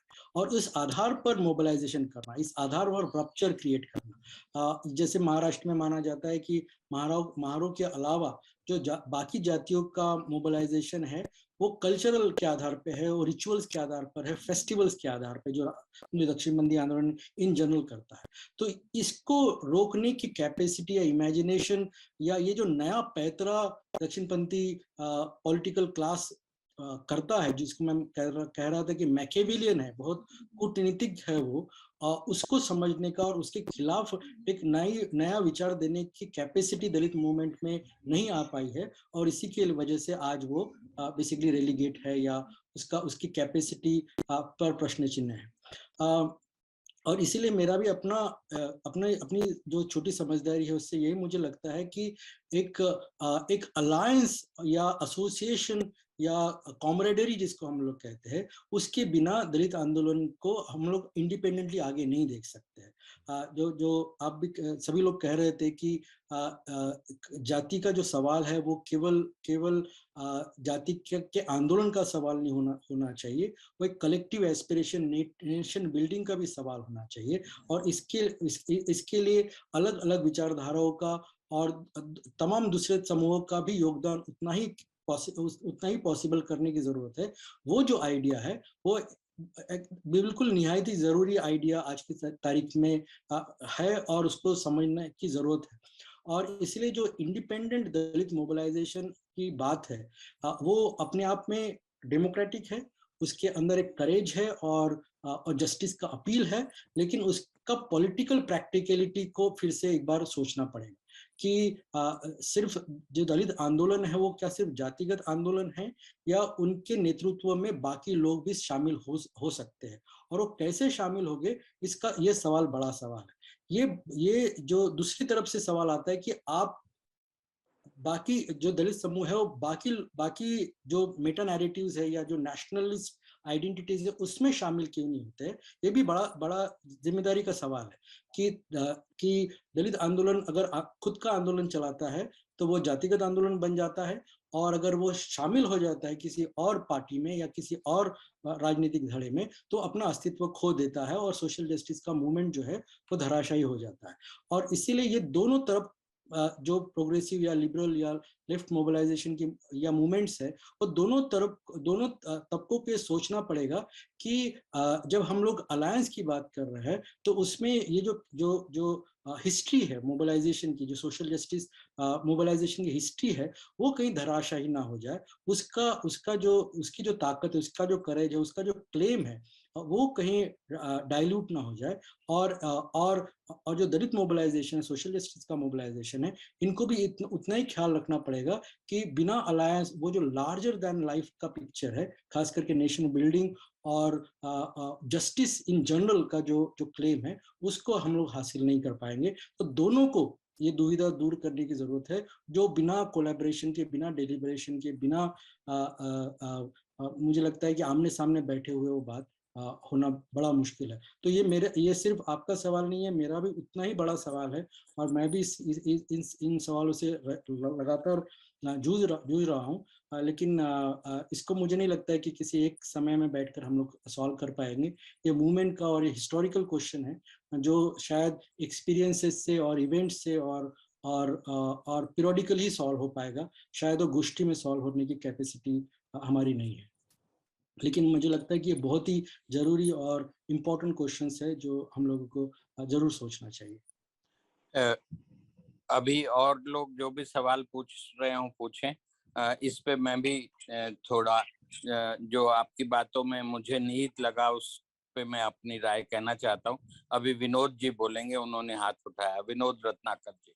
So basically, I'm a software engineer by profession. So basically, by listening to all the discussions, just I have only one question. So basically, the marginal people which are like since last 5,000 years, what they are getting absconded, the problems from the caste Hindus are what we call as the like upper caste peoples. So basically, the marginalized peoples, the Dalits, what we call Dalits. So basically, illiterate, I think, and even very little educated one. So my question is, basically the marginalized people, the Dalit people, they only think Ambedkar in photos and in statues. So basically, they are not going through the ideologies of the Ambedkarism, and even they are not following. Basically, they look Ambedkar only in the photo and in the statues. And nowadays, every political parties are trying to get Ambedkar photo and Ambedkar statues everywhere in every political parties, and even extreme right wings also, even Bajrang Dal, Sri Ram Sena, the BJPs also, they were also celebrating the Dr. Bhimrao Ambedkar Jayantis. So basically, the people from a Dalit background are in confusion that which Ambedkarism is right, whether it may be right wing political at the left wing or the completely they forgot about the real Ambedkarism, the foundation ideologies of the Ambedkarism. So my question only is that, so how can we identify the real Ambedkarism, and how can we take the real Ambedkarism to the marginalized sections peoples? Yes, that's all from my side. Harish जी, ये एक सवाल अमीशा गौतम जी का भी ले लें, उसके बाद फिर आप, उसके बाद सैफ वहाब जी का सवाल है, तो ये दोनों ले लेते हैं फिर। अमीशा जी बोलिए please. Hello ji ma'am. So first of all, it's a pleasure to listen to you after so many days.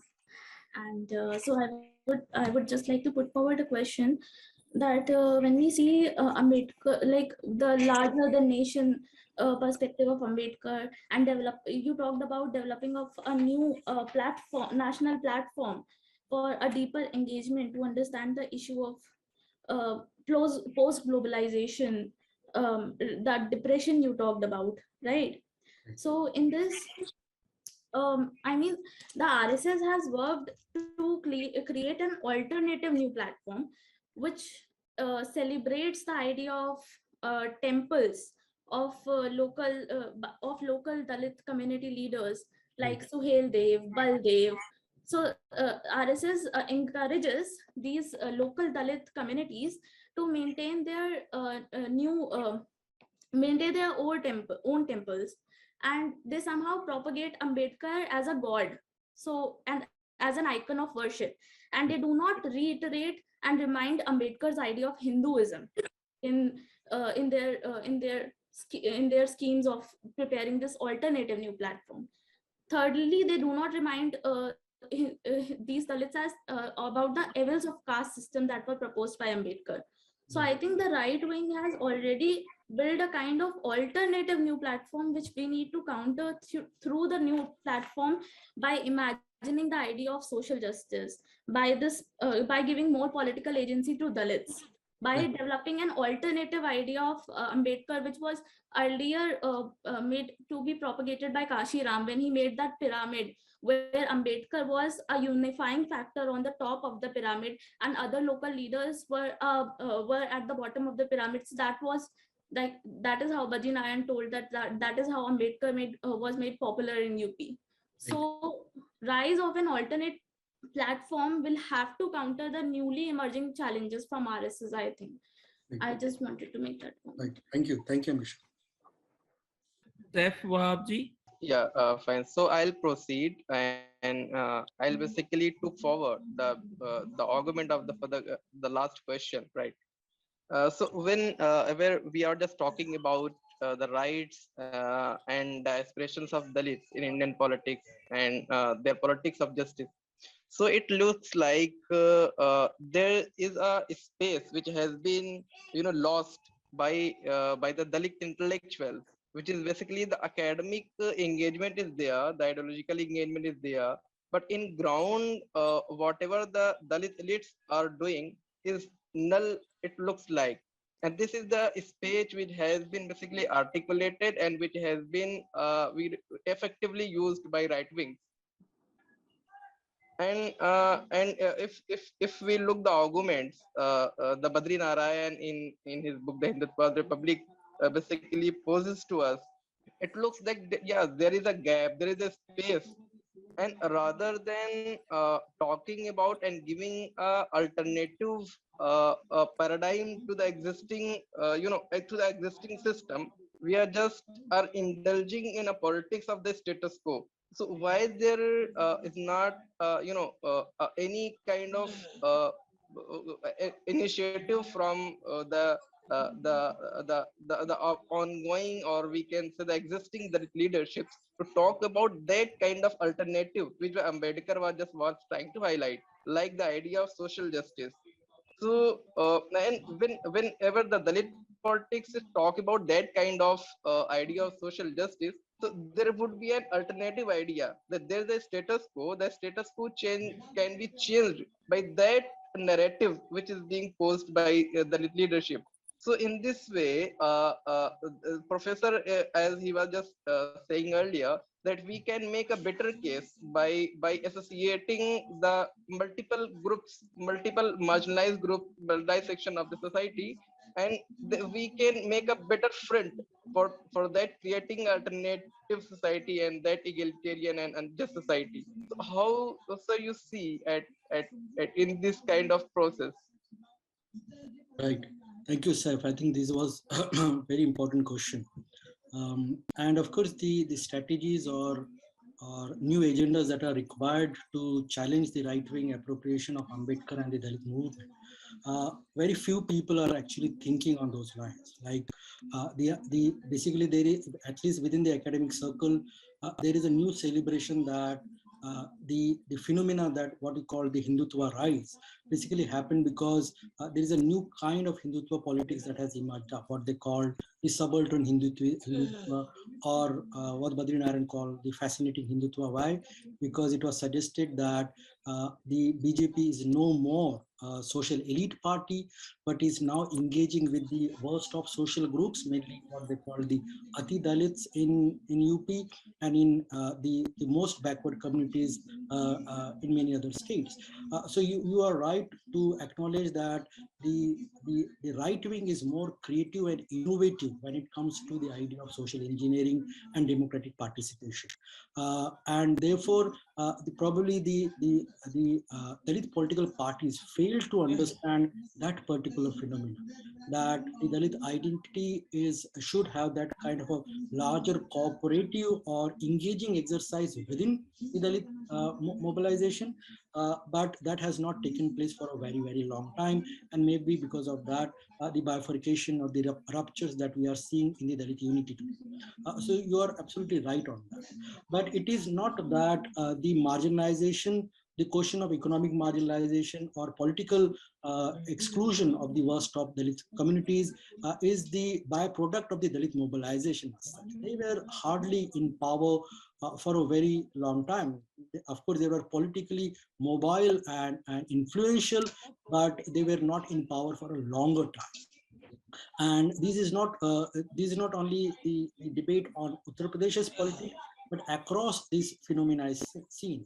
And therefore, it is the nature of the political state that which we have has not put more what we call concern, or there was no deliberation about seeing what the Hindi word is about, called the Antodaya, that the worst of communities never became part of the political deliberation.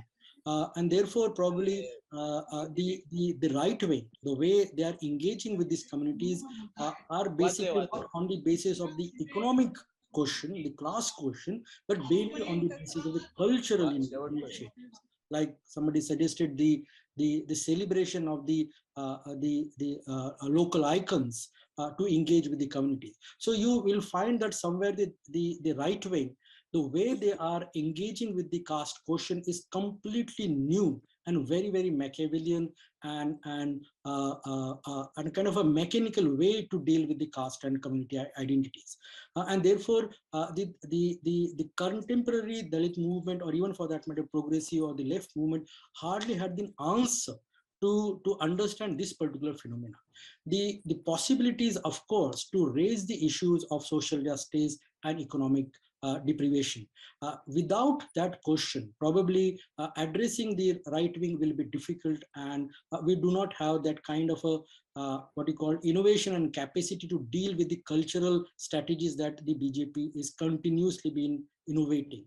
And therefore, the option is on the non-cultural front, mainly the issue of social justice, participation, inclusion, and of course, the absence of caste atrocities. These are the questions on which there is a requirement to do mobilization, and of course, on the issues of the class mobility, the economic problems that even the BJP has mobilized the Dalits on the cultural front, but when it comes to the economic upliftment of these groups, they are still lagging behind in compared to any other counterpart. And therefore, the class question and the question of the of citizenship rights, I think these two areas are there based on which their new mobilization is required. The BJP has no answer on this particular aspect. They have answer on the cultural front, but when it comes to the actual mobilization on the basis of fundamental issues of human rights and economic mobility, the BJP failed to address that. And therefore, that particular sphere is required to understand. Second, the only political innovation that one can see within the Dalit movement today is, of course, Prakash Ambedkar's Vanchit Bahujan Aghadi. in Maharashtra. And you'll find that what you just suggested, that the most excluded group, the worst of groups, hardly been mobilized by the Dalit parties.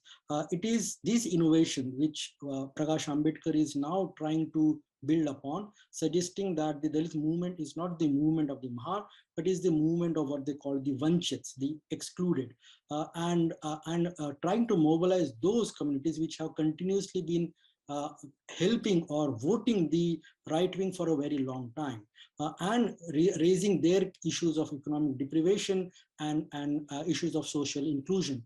Those issues are now being raised, at least in Maharashtra. But I will also hesitate to suggest that the other Dalit parties are not doing the same.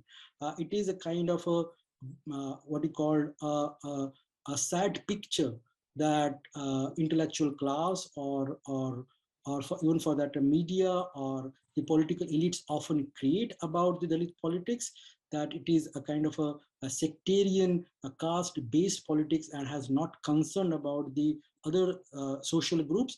I think much more deliberation is required on this particular assertion.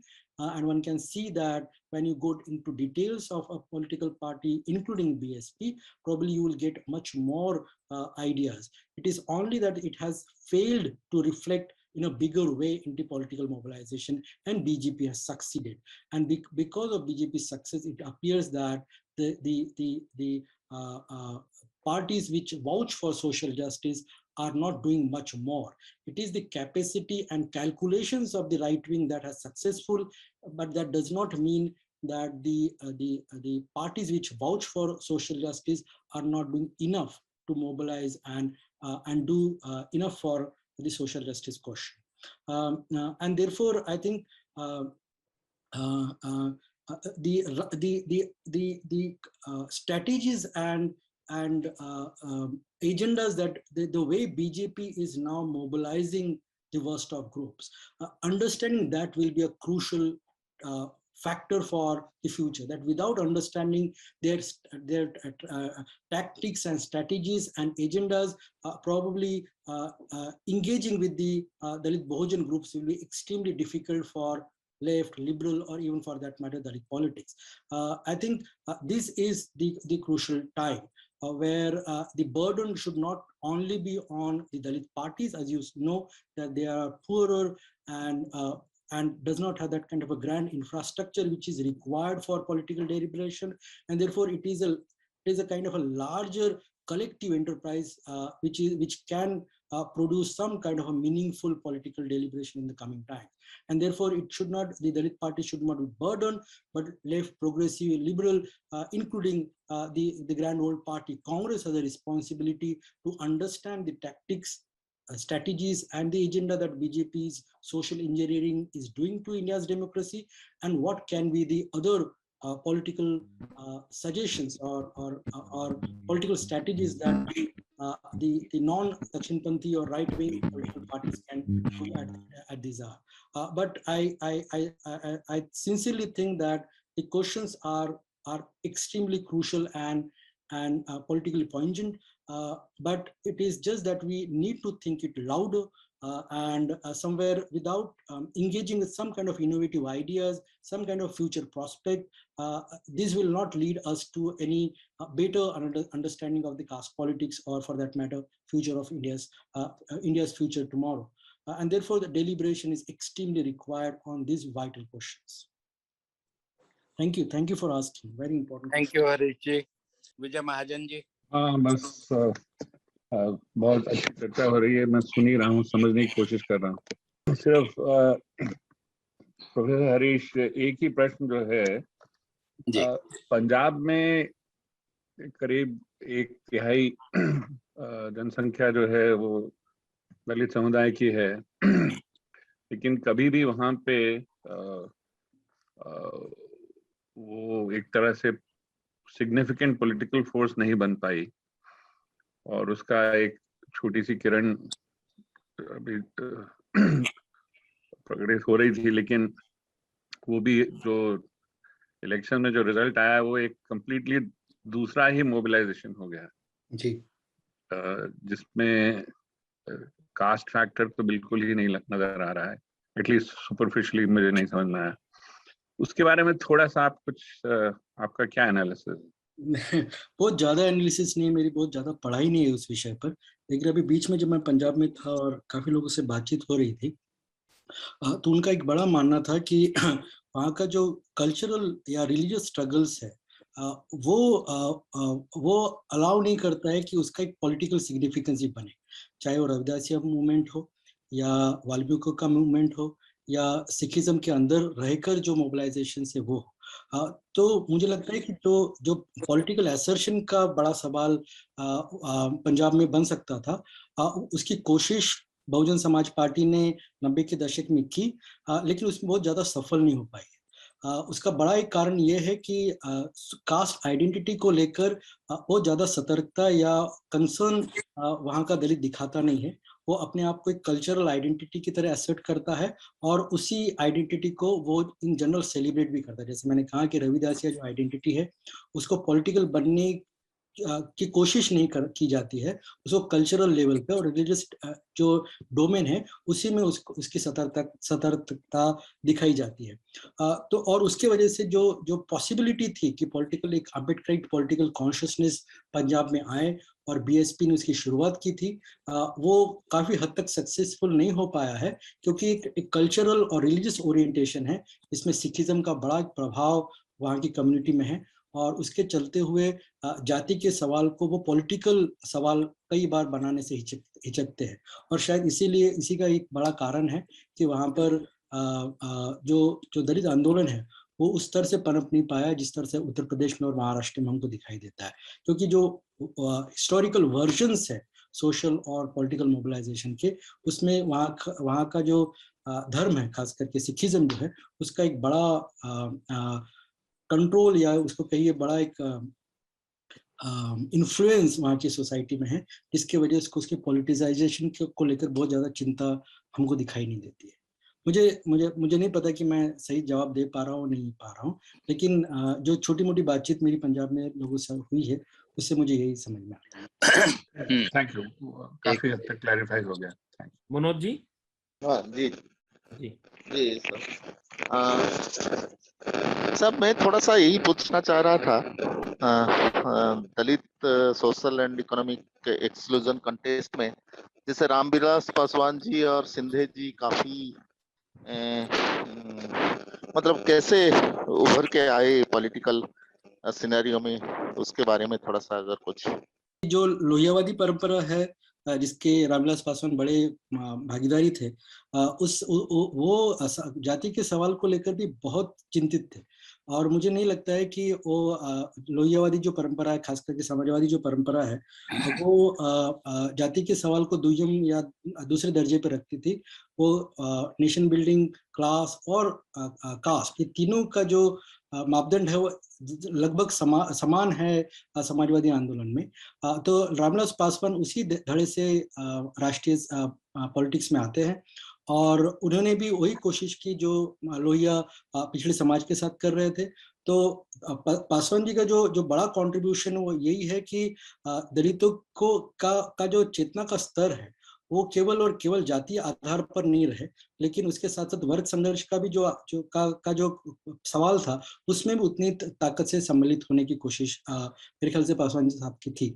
और इसीलिए मुझे लगता है कि जो training है, जो Samajwadi training है, जो लोहियावादी ट्रेनिंग है, उसके चलते हुए कई बार हम लोग भी देखते हैं कि जो अम्बेडकराइट कॉन्शियसनेस है, जिसको हम लोग बीएसपी में या रिपब्लिकन पार्टी के अन्य लीडरों में या दलित पैंथर्स के मूवमेंट में तमिलनाडु में हम लोग देख पाते हैं, उस तरह का वाइब्रेंट और एग्रेसिव कंटेंट आपको पासवान की लीडरशिप में नहीं दिखाई देता है, क्योंकि वो एक खास ट्रेनिंग और खास एजुकेशनल प्लेटफॉर्म से आते हैं, जिसके चलते हुए आप देखेंगे कि उनका जो नजरिया रहा है वो वेलफेयरिस्ट रहा है, सोशलिस्ट रहा है, और अम्बेडकरिज्म क्योंकि वो एक दलित परिवार से आते हैं तो उसके साथ वो अपने आप ही जुड़ गया। उनको अम्बेडकराइट बनने की कोशिश उन्होंने खुद कभी नहीं की। वो उनकी जो ट्रेनिंग थी वो समाजवादी ट्रेनिंग थी, चूंकि पासवान पैदा हुए थे दलित वर्ग में थे, और इसलिए जो अम्बेडकराइट नोशन है वो नेचुरली उनके साथ इंक्लाइंड हो गया है, और इसी की वजह से उनकी आइडेंटिटी उस तरह से बनाई जाती है। if allowed, maybe can I add something related to this? Yes, please. Yeah, thank you. So especially thank you for giving this opportunity, and it is always pleasure, Dr. Harish, to hear you. Of course, you are such a scholar and you speak so well. So of course we get to know lots of things from you, especially with Mr. Sri Ram Vilas Paswanji. Since I come from Bihar and I have been associated with him. So how he came? The question was very direct, that how he came. So Shinde Sahab and Paswan Sahab.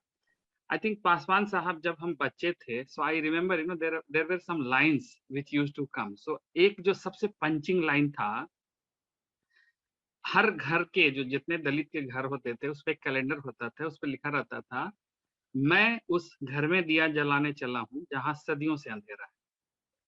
I repeat, ये line होता था, मैं उस घर में दिया जलाने चला हूँ जहाँ सदियों से अंधेरा है.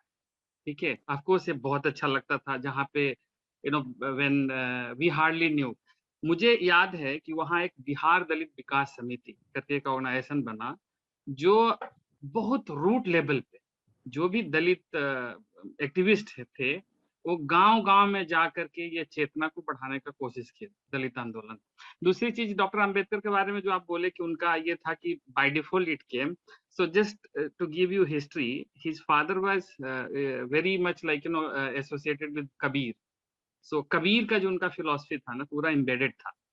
ठीक है, और कबीर also talks about जितना भी ऑर्थोडॉक्स है उसके खिलाफ बोलते रहे, और बिहार में ना बहुत I think strong है ये जो कबीर मूवमेंट रहा है. जी. तो I think दो तीन चीजों उन्होंने किया. एक तो he was a grassroots politician, he understands what are the pain that we went through, number one. Number two, in terms of politics, to remain in politics, एक दो चीज जो अच्छा किए कि हाजीपुर उनका कंस्टिट्यूएंसी हुआ करता था, उसके लिए he was so approachable. Hajipur का कोई भी लोग जाए and he is ready to help anyway. तो I think हाजीपुर सीट को उन्होंने बचाए रखा, सिर्फ एक बार हारे थे. ठीक है, and then simultaneously of course जो हम लोग मतलब being a दलित, जो हम बात करना चाहते थे, जो फील करते थे, वो आवाज उठाते थे, इसलिए अच्छा लगा. बारिंग लास्ट 10 ईयर जब चिराग आए, आई थिंक चिराग के आने के बाद थोड़ा चीजें बदला, but I think before that whatever he used to talk, whatever he used to do, I think we all used to love. Thank you Nirala ji. और किसी को कुछ पूछना है? सर आप भी अपना उस जो सवाल है पासवान जी पर, उस पर, क्योंकि उस आंदोलन से आप जुड़े हैं. देखिए वो पंडोरा बॉक्स है. मेरे में अभी इतना इमोशनल करेज नहीं है कि आखिरी मीटिंग के आखिरी क्षणों में मैं क्योंकि रामविलास जी पे कहने का मतलब है कि मैं अपने पे भी कह रहा हूँ, और अभी हिम्मत की कुछ कमी हो रही है. अगली मीटिंग में जरूर कहूंगा. जी. कोई भी आंदोलन जिंदा नहीं रह सकता सामाजिक न्याय का, खासतौर से अगर उसमें आत्मनिरीक्षण नहीं हो. मैं इतना ही कहना चाहूंगा कि देखिए मंडल 1 जब हुआ 7 अगस्त 90 को आरक्षण मिला, तब पिछड़ों की संगठित राजनीतिक चेतना नहीं थी, और मंडल विरोधी आंदोलन को आरक्षण विरोधी आंदोलन ही माना गया, जो कि वो वास्तव में था भी. और उसकी रक्षा के लिए, उस मंडल विरोध के विरोध में जो लोग आए, उसके सबसे बड़े नेता दलित थे, वो पिछड़े नहीं थे, और उनका नाम है रामविलास पासवान. और वो अकेले ऐसे नेता हैं जो गांधी, अंबेडकर और लोहिया तीनों को जोड़ के चलते थे अपनी पॉलिटिक्स के शुरू के दिनों में. 69 में वो पहली बार एमएलए बन गए थे. तो उसके जैसे एक आदमी बूढ़ा होने पे थकता है, वैसे एक मॉरल एग्जॉशन भी आता है, और जिसके पास पावर आ जाए उसमें बहुत जल्दी वो एग्जॉशन आ जाता है, अनलेस उसमें जनक वाला निष्प्रियता का, डिटैचमेंट का भाव हो. तो वो मैं उनके भाव पे नहीं कमेंट करना चाहता, क्योंकि उनके कंपैरिजन तो और समकालीन लोगों से ही होगी. तो इसलिए उस मॉरल एनर्जी का कंपैरिजन करना इज वेरी हैजार्डस.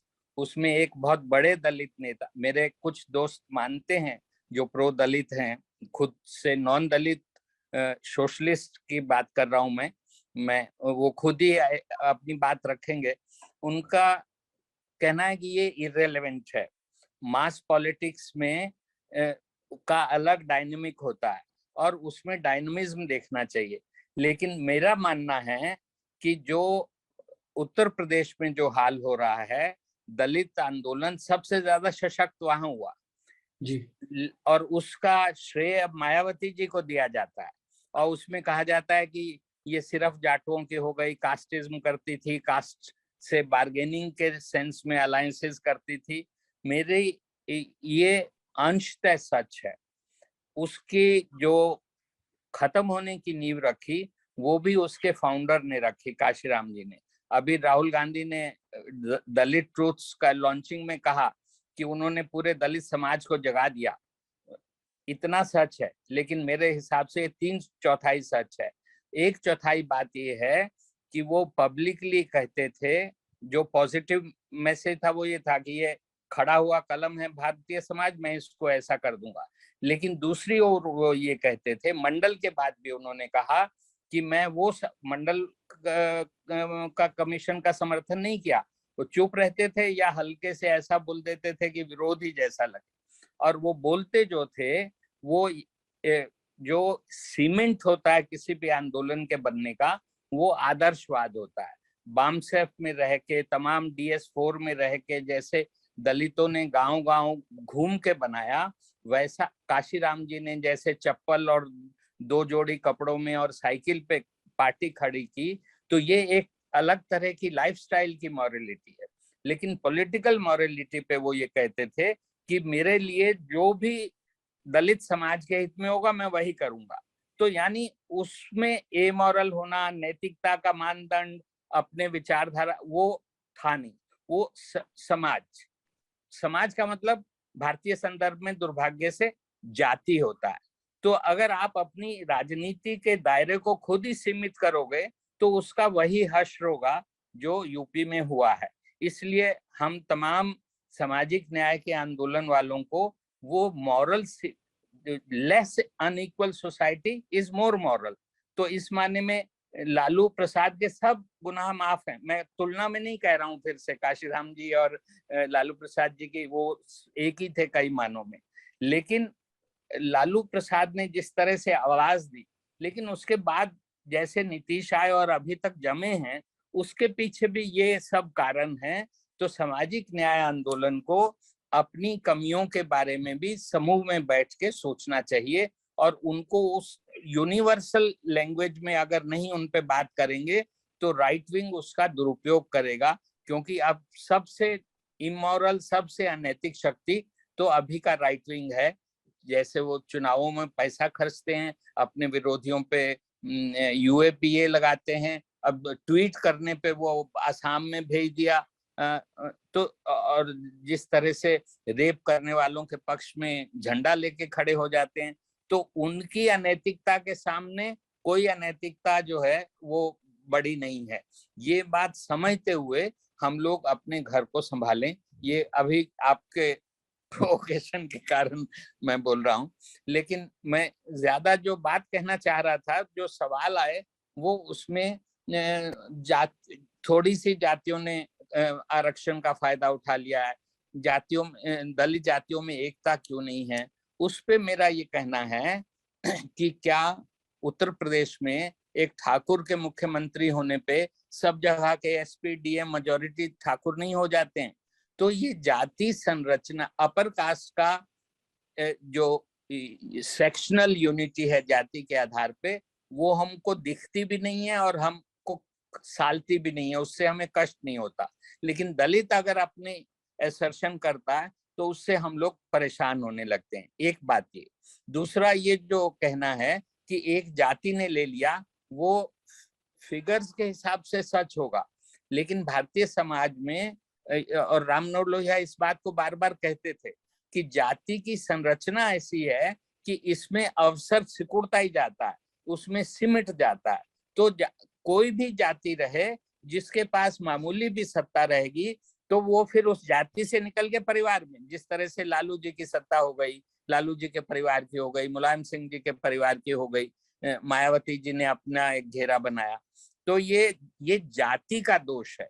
तो जब तक साथ साथ सांस्कृतिक स्तर पे जाति तोड़ों की मुहिम नहीं चलेगी, जिस जो माहौल 31 से 34-35 में गांधी ने अपर कास्ट में मूलतः अस्पृश्यता के खिलाफ जो माहौल बनाया, उसी की वजह से हिंदुत्ववादी जो भी देश का नेतृत्व था, उन्होंने भी पूना पैक्ट में दस्तखत किए, आरक्षण पे सबने सहमति दी।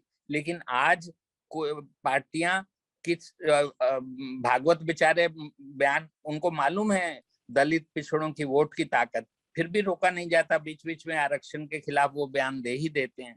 तो जब तक समाज में जाति तोड़ों का माहौल नहीं होगा, तब तक जो है जातियों की सत्ता छोटी जातियों में और फिर व्यक्तियों में सिकुड़ती चली जाएगी। तो ये एक बात मैं कहना चाहता था। दूसरी बात ये जो कहा गया कि राइट विंग आइडेंटिटी के लिए इस्तेमाल कर रहा है, मुझे लगता है कि आइडेंटिटी ह्यूमन उसकी एक जरूरत होती है, उसमें कल्चरल जो भी चीजें होती हैं वो आजादी के समय में भी थी, जो जिनकी नहीं थी वंचितों की, उनकी आइडेंटिटीज भी बनाई गढ़ी गई, लेकिन वो आइडेंटिटी एक साझे व्यापक पहचान जो अंततः एक केंद्रित समवर्ती सर्कल, जो कंसेंट्रिक सर्कल जिसको कहते हैं, कि घर परिवार से लेके मानव जाति तक जो जाति जाती है वही प्रोग्रेसिव हो सकती है, वही ट्रांसफॉर्मेटिव होती है। दिक्कत क्या है कि राइट विंग जो है वो उसको एक फेक नेशनलिज्म पे रोक देता है, इसलिए परेशानी है। तो हमको कल्चरल पावर, आशीष नंदी ने ये अपनी किताब में बताया कि कैसे वाल्मीकि समाज, जिसको हम अपने घर नहीं घुसने देते, वो ईंट लेके राम मंदिर के लिए, और फिर वो बनिए ब्राह्मण के घर में एक्सेस मिला। तो इस जो सोशोलॉजिकल और सांस्कृतिक ये असलियत है, इसको हमें समझना होगा। और संस्कृति के मामले में जो डिसएम्पावरमेंट है, उस डिसएम्पावरमेंट को यूनिवर्सल एजुकेशन, अच्छी एजुकेशन, सांस्कृतिक बिंबों पे जो आम जन की संस्कृति है उसको स्थान देना, स्ट्रीट थिएटर को स्थान देना, ये चीजें हमको, और उसमें सभी समावेशी ढंग से कलाकारों को और पारंपरिक जो कलाएं हैं उनको सम्मान देना, जिसमें तमाम दलित ओबीसी शिल्पकार जातियों के कलाकार होते हैं, उनके वो लुप्त होते जा रहे हैं। तो सांस्कृतिक power, economic power, political power, इन तीनों में सम्मान पूर्वक अगर भागीदारी नहीं देंगे तो दलित समाज का भी सपना बड़ा नहीं हो सकता, वो अपनी कम्युनिटी तक सीमित रहेगा। अगर वो अपनी कम्युनिटी तक सीमित रहेगा तो उसमें कहने से कि दलित राइट विंग का खतरा, हम सब दलित एक हो जाएं, फिर हो कि सब प्रोग्रेसिव हो जाएं, कहने से नहीं होता। ये जीवन मरण के सवाल हैं, जिसमें सत्ता का सवाल हमारे यहाँ उसके बारे में एक हिपोक्रेसी है, तो अलिखित ढंग से, अनबोले ढंग से उसके बारे में बात होती है। लेकिन हमको साफ साफ कहना होगा कि सांस्कृतिक सत्ता में, राजनीतिक सत्ता में, आर्थिक सत्ता में समावेशी समाज नहीं बनेगा, समतामूलक समाज नहीं बनेगा, और उस बनाने के लिए साझी लड़ाई नहीं होगी तो मेरी समझ से दलितों की भी एकता नहीं हो सकती, दलितों और प्रोग्रेसिव्स की भी एकता नहीं हो सकती। ये मेरी समझ है। हरीश जी इस पे अपनी टिप्पणी करें, फिर विजय जी धन्यवाद। नहीं, कोई टिप्पणी नहीं, मुझे लगता है कि सारगर्भित है, आपने बहुत खूबसूरत तरीके से उसको रखा, जो मेरे मन में भी जो सवाल थे उसको भी आपने रखा, तो बहुत कोई बड़ी टिप्पणी नहीं है। लेकिन एक साथ ये भी सवाल पे सवाल ही आ सकते हैं कि जहाँ पर दलित आंदोलन नहीं है, जहाँ पर प्रोग्रेसिव या रीजनल आंदोलन रहे हैं, वहाँ पर दलितों की स्थिति सामाजिक या बाकी इसमें क्या रही। जैसे उड़ीसा एक बड़ा समय है जहाँ पर आदिवासी और दलितों का जो नंबर है वो लगभग 40% के आसपास है, और वहाँ पर कोई एग्रेसिव दलित मोबिलाइजेशन, आदिवासी मोबिलाइजेशन नहीं है, और नहीं होने के बाद भी जो समावेशी रीजनल आइडेंटिटी है वहाँ, उसमें दलितों या आदिवासियों का क्या रोल रहा है, या कर्नाटका में या केरला में जहाँ पर दलित आंदोलन उस तरह से मुखर नहीं रहा है या प्रखर नहीं रहा है, जहाँ पर प्रोग्रेसिव आंदोलन या रीजनल आइडेंटिटीज के आंदोलन बहुत महत्वपूर्ण काम करते हैं, वहाँ पर ये पॉसिबिलिटी क्यों नहीं दिखा पाए हम? जहाँ पर जाति के आंदोलन तो है नहीं वहाँ पर, तो और जो राजनीतिक आंदोलन है, वहाँ का जो प्रबुद्ध वर्ग है, जो जो एलिट है, वो आंदोलन चला रहा है। और वहाँ पर भी हम लोग देखेंगे कि दलितों की स्थिति या आदिवासियों की स्थिति बद से बदतर ही हुई है। तो इसीलिए कि ये जाति का सवाल अगर आता है तो प्रोग्रेसिव और जो समावेशी जो आंदोलन है उसको खतरा बनता है। वो अपने आप में सही हो सकता है, लेकिन ये भी उतना ही सच है कि सिर्फ और प्रोग्रेसिव और समावेशी आंदोलन जहाँ जहाँ है वहाँ पर भी दलितों की जो स्थिति है वो बेहतर नहीं हो पाई। और इसीलिए जो समावेशी आंदोलन है उनको भी ये जरूरी है सोचना कि दलितों का सवाल, पिछड़ों का सवाल, आदिवासियों का सवाल वो कैसे रेटोरिकल ना रह जाए, वो सिर्फ समावेशी बन के न रह जाए, लेकिन जिसको हम लोग सब्सटेंटिव कहते हैं अंग्रेजी में, और उसका एक सब्सटेंटिव जस्टिस का जो सवाल है वो भी उतना ही ताकत के साथ आगे आए। ये मुझे लगता है कि दोनों तरफ से कोशिश होनी चाहिए। जहाँ पर दलित आंदोलन है वहाँ दलितों की कोशिश होनी चाहिए, और जहाँ पर दलित आंदोलन नहीं है वहाँ पर जो समावेशी आंदोलन है, प्रोग्रेसिव मूवमेंट्स है, लेफ्ट लिबरल मूवमेंट्स है, उनकी ये कोशिश होनी चाहिए कि दलितों के सवाल, आदिवासियों के सवाल उतने ही प्रखर रूप से आए जितने बाकी जगह पर हो, और एक नया जिसको कह सकते हैं example progressive liberal forces set कर सकते हैं, जिसका बाकी जगहों पर भी बड़ा असर पड़े। तो मुझे लगता है कि दोनों तरफ से ये कोशिश होनी जरूरी है। हरीश जी, आप जो आंदोलन कास्ट क्वेश्चन को रिकॉग्नाइज ही ना करे उसको अपन प्रोग्रेसिव कैसे कहेंगे? तो ये तो यहाँ का मेन भारत की विशिष्टता, तो उसका प्रिंसिपल कॉन्ट्रडिक्शन तो कास्ट है, क्लास भी उसी में एम्बेडेड है। तो इसलिए मैं आपकी बात से सहमत हूँ, पर डिस्क्रिप्शन से नहीं। जहाँ आप कह रहे हैं बहुत से प्रोग्रेसिव इवन सोशलिस्ट मूवमेंट के, जैसे SM जोशी जी, काशीराम बहुत उनकी तारीफ करते थे, उन्होंने अपनी ऑटोबायोग्राफी में लिखा है कि उनको पहली बार कास्ट का एहसास तब हुआ जब वो गांधी जी के बताए एक पदयात्रा के कार्यक्रम में गांवों में जाने लगे। तो इससे मैं कहना ये चाह रहा हूँ कि अपने यहाँ जाति की संरचना ऐसी है कि जन्म से लेके मरने तक टोटल इंश्योरेंस है, उसको इतना घेरे में रखते हैं कि जाति का प्रश्न सामान्यतः बहुत संवेदनशील लोगों के भी दिमाग में आता नहीं है। उस प्रश्न को पॉलिटिकली जहां जहां वो खड़ा नहीं है, उस प्रश्न को खड़ा होना होगा, तभी समग्र किस्म का प्रोग्रेसिव आंदोलन बन पाएगा। ऐसी मेरी समझ। बिल्कुल बिल्कुल नहीं, आपसे कोई दुराय नहीं है।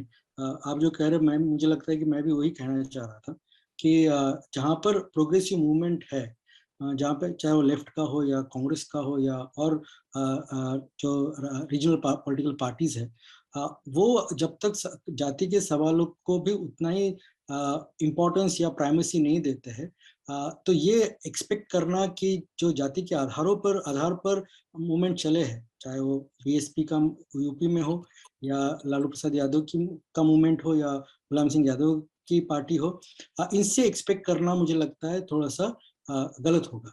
ये दोनों तरफ से होने की जरूरत है कि वो मूवमेंट ही इसलिए खड़ा हो पाया है क्योंकि जो नेशनलिस्ट फोर्सेस थी उस वक्त, जो सेकुलर फोर्सेस थी, उन्होंने इस सवाल को उस तरह से इम्पोर्टेंस नहीं दिया और इसको दूसरा दर्जा दिया, और इसी के आधार पर जाति का सवाल बड़ा हुआ है। अगर सेकुलर और प्रोग्रेसिव मूवमेंट अपने समय पर इन विषयों पर पड़ताल करती, जांच पड़ताल करती और इनको सही अर्थों में, जिसको मैं कहता हूँ कि सोशल जस्टिस की पॉलिटिक्स करती सही अर्थों में, तो शायद जाति के प्रश्न इतने बड़े नहीं हो पाते और उस पर अलग से राजनीति करने की जरूरत नहीं पड़ती। लेकिन चूंकि वो हमारा जो इंडिपेंडेंस के बाद का जो पॉलिटिकल मोबिलाइजेशन है वो इससे अछूता रहा, दूर रहा, सोशल जस्टिस की इश्यूज को हम लोगों ने उससे केयर नहीं कर पाए, और इसी की वजह से मुझे लगता है कि सोशल जस्टिस की पॉलिटिक्स उसके बाद उभार में आई है। धन्यवाद हरीश जी। अमीषा जी, बहुत संक्षिप्त में पूछ सकती हैं।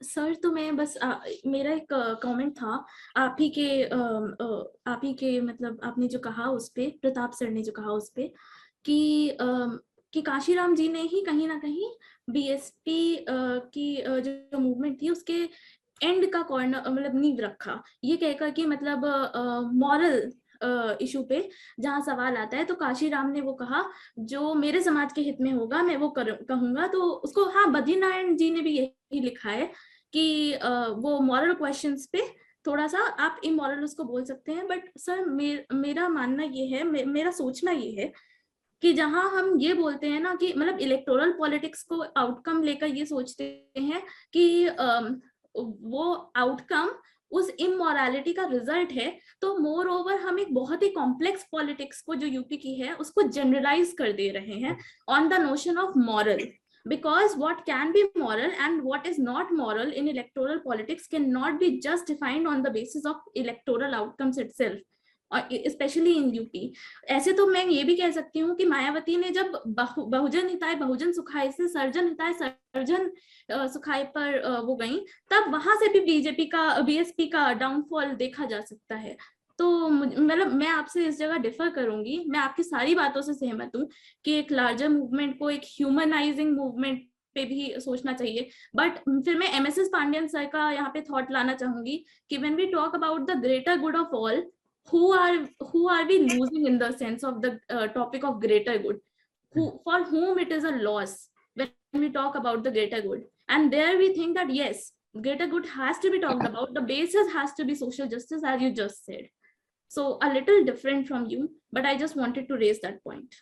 मैंने ये जो पहला पॉइंट आपने कहा मॉरल वाला, उस पे अगली किसी बैठक में बात करेंगे क्योंकि बहुत समय हो गया है, लेकिन मैंने अपने ऑल इंटरवेंशंस में कभी भी ग्रेटर गुड फॉर ऑल की बात ही नहीं की। मैंने की अंत्योदय और सर्वोदय की साइमल्टेनियटी की, कास्ट क्वेश्चन की साइमल्टेनियटी की।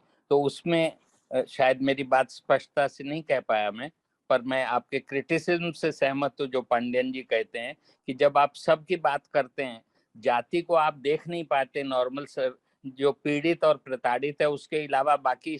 आपको याद होगा जब एंटी मंडल एजिटेशन हुआ तो कहा कि वीपी सिंह ने जाति ला दी। अरे वीपी सिंह ने ये फैक्ट लाया कि कौन कौन कैसे ऑपरेस्ड है, और उसको विशेष अवसर नहीं दोगे तो बात नहीं बनेगी। लेकिन हम सब यही सुनते थे कि वीपी सिंह ने जातिवाद खड़ा कर दिया। तो इसलिए पांड्यन जी की बात से मैं सहमत हूँ, वो अलग सवाल है और वैसा मैंने कहा नहीं था। और दूसरा जो आप कह रही हैं उस पर फिर बात करेंगे। यूपी पॉलिटिक्स इज कॉम्प्लेक्स, और मेरे बहुत से दोस्त सोशलिस्ट दोस्त भी ये मानते हैं कि इस कॉन्टेक्स्ट में मॉरलिटी का सवाल उठाना ये पॉलिटिक्स को ना समझने बराबर है। लेकिन मैं अपनी अभी जिद पे अड़ा हूँ कि कोई बड़ा आंदोलन जो है वो बिना सीमेंटिंग फोर्स जो कि मॉरल होती है एसेंशियली, वो खड़ा नहीं हो सकता, ऐसा मेरी ट्रेनिंग कहती है। मैं आपकी बात सुनूंगा पूरे विस्तार से, तो हो सकता है मेरे विचार बदल जाएं। जी जी, thank you sir, thank you. Vijay ji, मैं तो केवल धन्यवाद के लिए ही खड़ा हूँ। प्रोफेसर हरीश वानखेड़े की बातचीत सुन के बहुत एक जो ग्रैंड ओवरव्यू जिसको बोल सकते हैं वो मिला। बहुत सारी जो सब स्ट्रीम्स हैं अम्बेडकराइट थिंकिंग में वो भी सामने उभर के आई, और डिस्कशन में भी बहुत लोगों ने अच्छे अच्छे पॉइंट्स रेज किए। लेकिन धन्यवाद के साथ साथ एक जो मैं अपने लिए जो एक सारांश बनाया हूँ इस बातचीत का, 1 मिनट में वो मैं देना चाहता हूँ, क्योंकि एक तरह से I am obsessed with the way forward rather than just the analysis of the past. So Harish ji, मुझे लगता है दैट अम्बेडकर जी का जो सोशल गोल था, that was actually social justice, as you said, and annihilation of caste was a strategy for that. That by itself was not the goal. The goal was social justice. And whereas what the rightist forces have done, they have picked up the strategy of annihilation of caste to create a pan religious identity, you know. And ek tarah se, the moment you say you are part of a particular religious identity, your caste identity is subsumed in that, and then all these other tactics which were used such as Ambedkar को भी भगवान बना देना, या जो स्थानीय जो icons हैं उनको वर्शिप करवाना, उनके जो कल्चरल जो फेस्टिवल्स वगैरह हैं उनको ज्यादा सेलिब्रेट करना, this is all part of that bigger strategy. But basically while Ambedkar wanted to annihilate caste for progressive reasons, to bring justice in society, social justice and economic and political also, what we see in today's time is that the rightist forces have started annihilating caste for regressive reasons. And this is despite the fact, और वो जो प्रश्न है, मैं अगली बार आपसे कभी मिलूंगा तो मैं पूछना चाहूंगा कि despite such a rich treasure of thinking, Kabir और रैदास की जो ओरिजिनल जो उनकी जो उक्तियां हैं, उसमें हर शब्द में इक्वालिटी, जस्टिस, ह्यूमैनिटी, ये सब चीजें हैं. वो जो एक जो कल्चरल कैपिटल था, वो हमारी प्रोग्रेसिव फोर्सेस क्यों नहीं यूज कर पाई, और उसकी जगह रिग्रेसिव फोर्सेस ने जो रिग्रेसिव कल्चरल कैपिटल है उसको इस्तेमाल करके एक तरह से कास्ट को एनाइलेट कर दिया for their own purposes. You know, बड़ी it's a what I would call it's a tactical and strategic victory. It's not yet an ideological victory, thank God.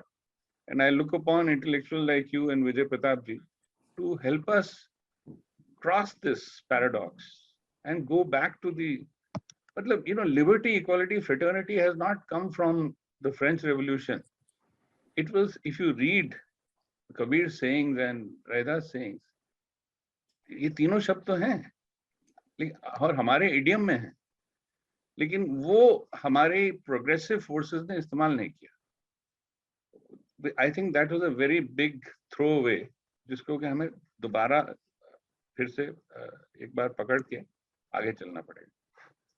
इतना कह के once again let me thank Vijay Pratap ji for this whole series. And ये संवाद और समीक्षा series है, और professor Wankhede and all the participants जिन्होंने बहुत अच्छी तरह से पार्टिसिपेट किया, थैंक यू सो मच.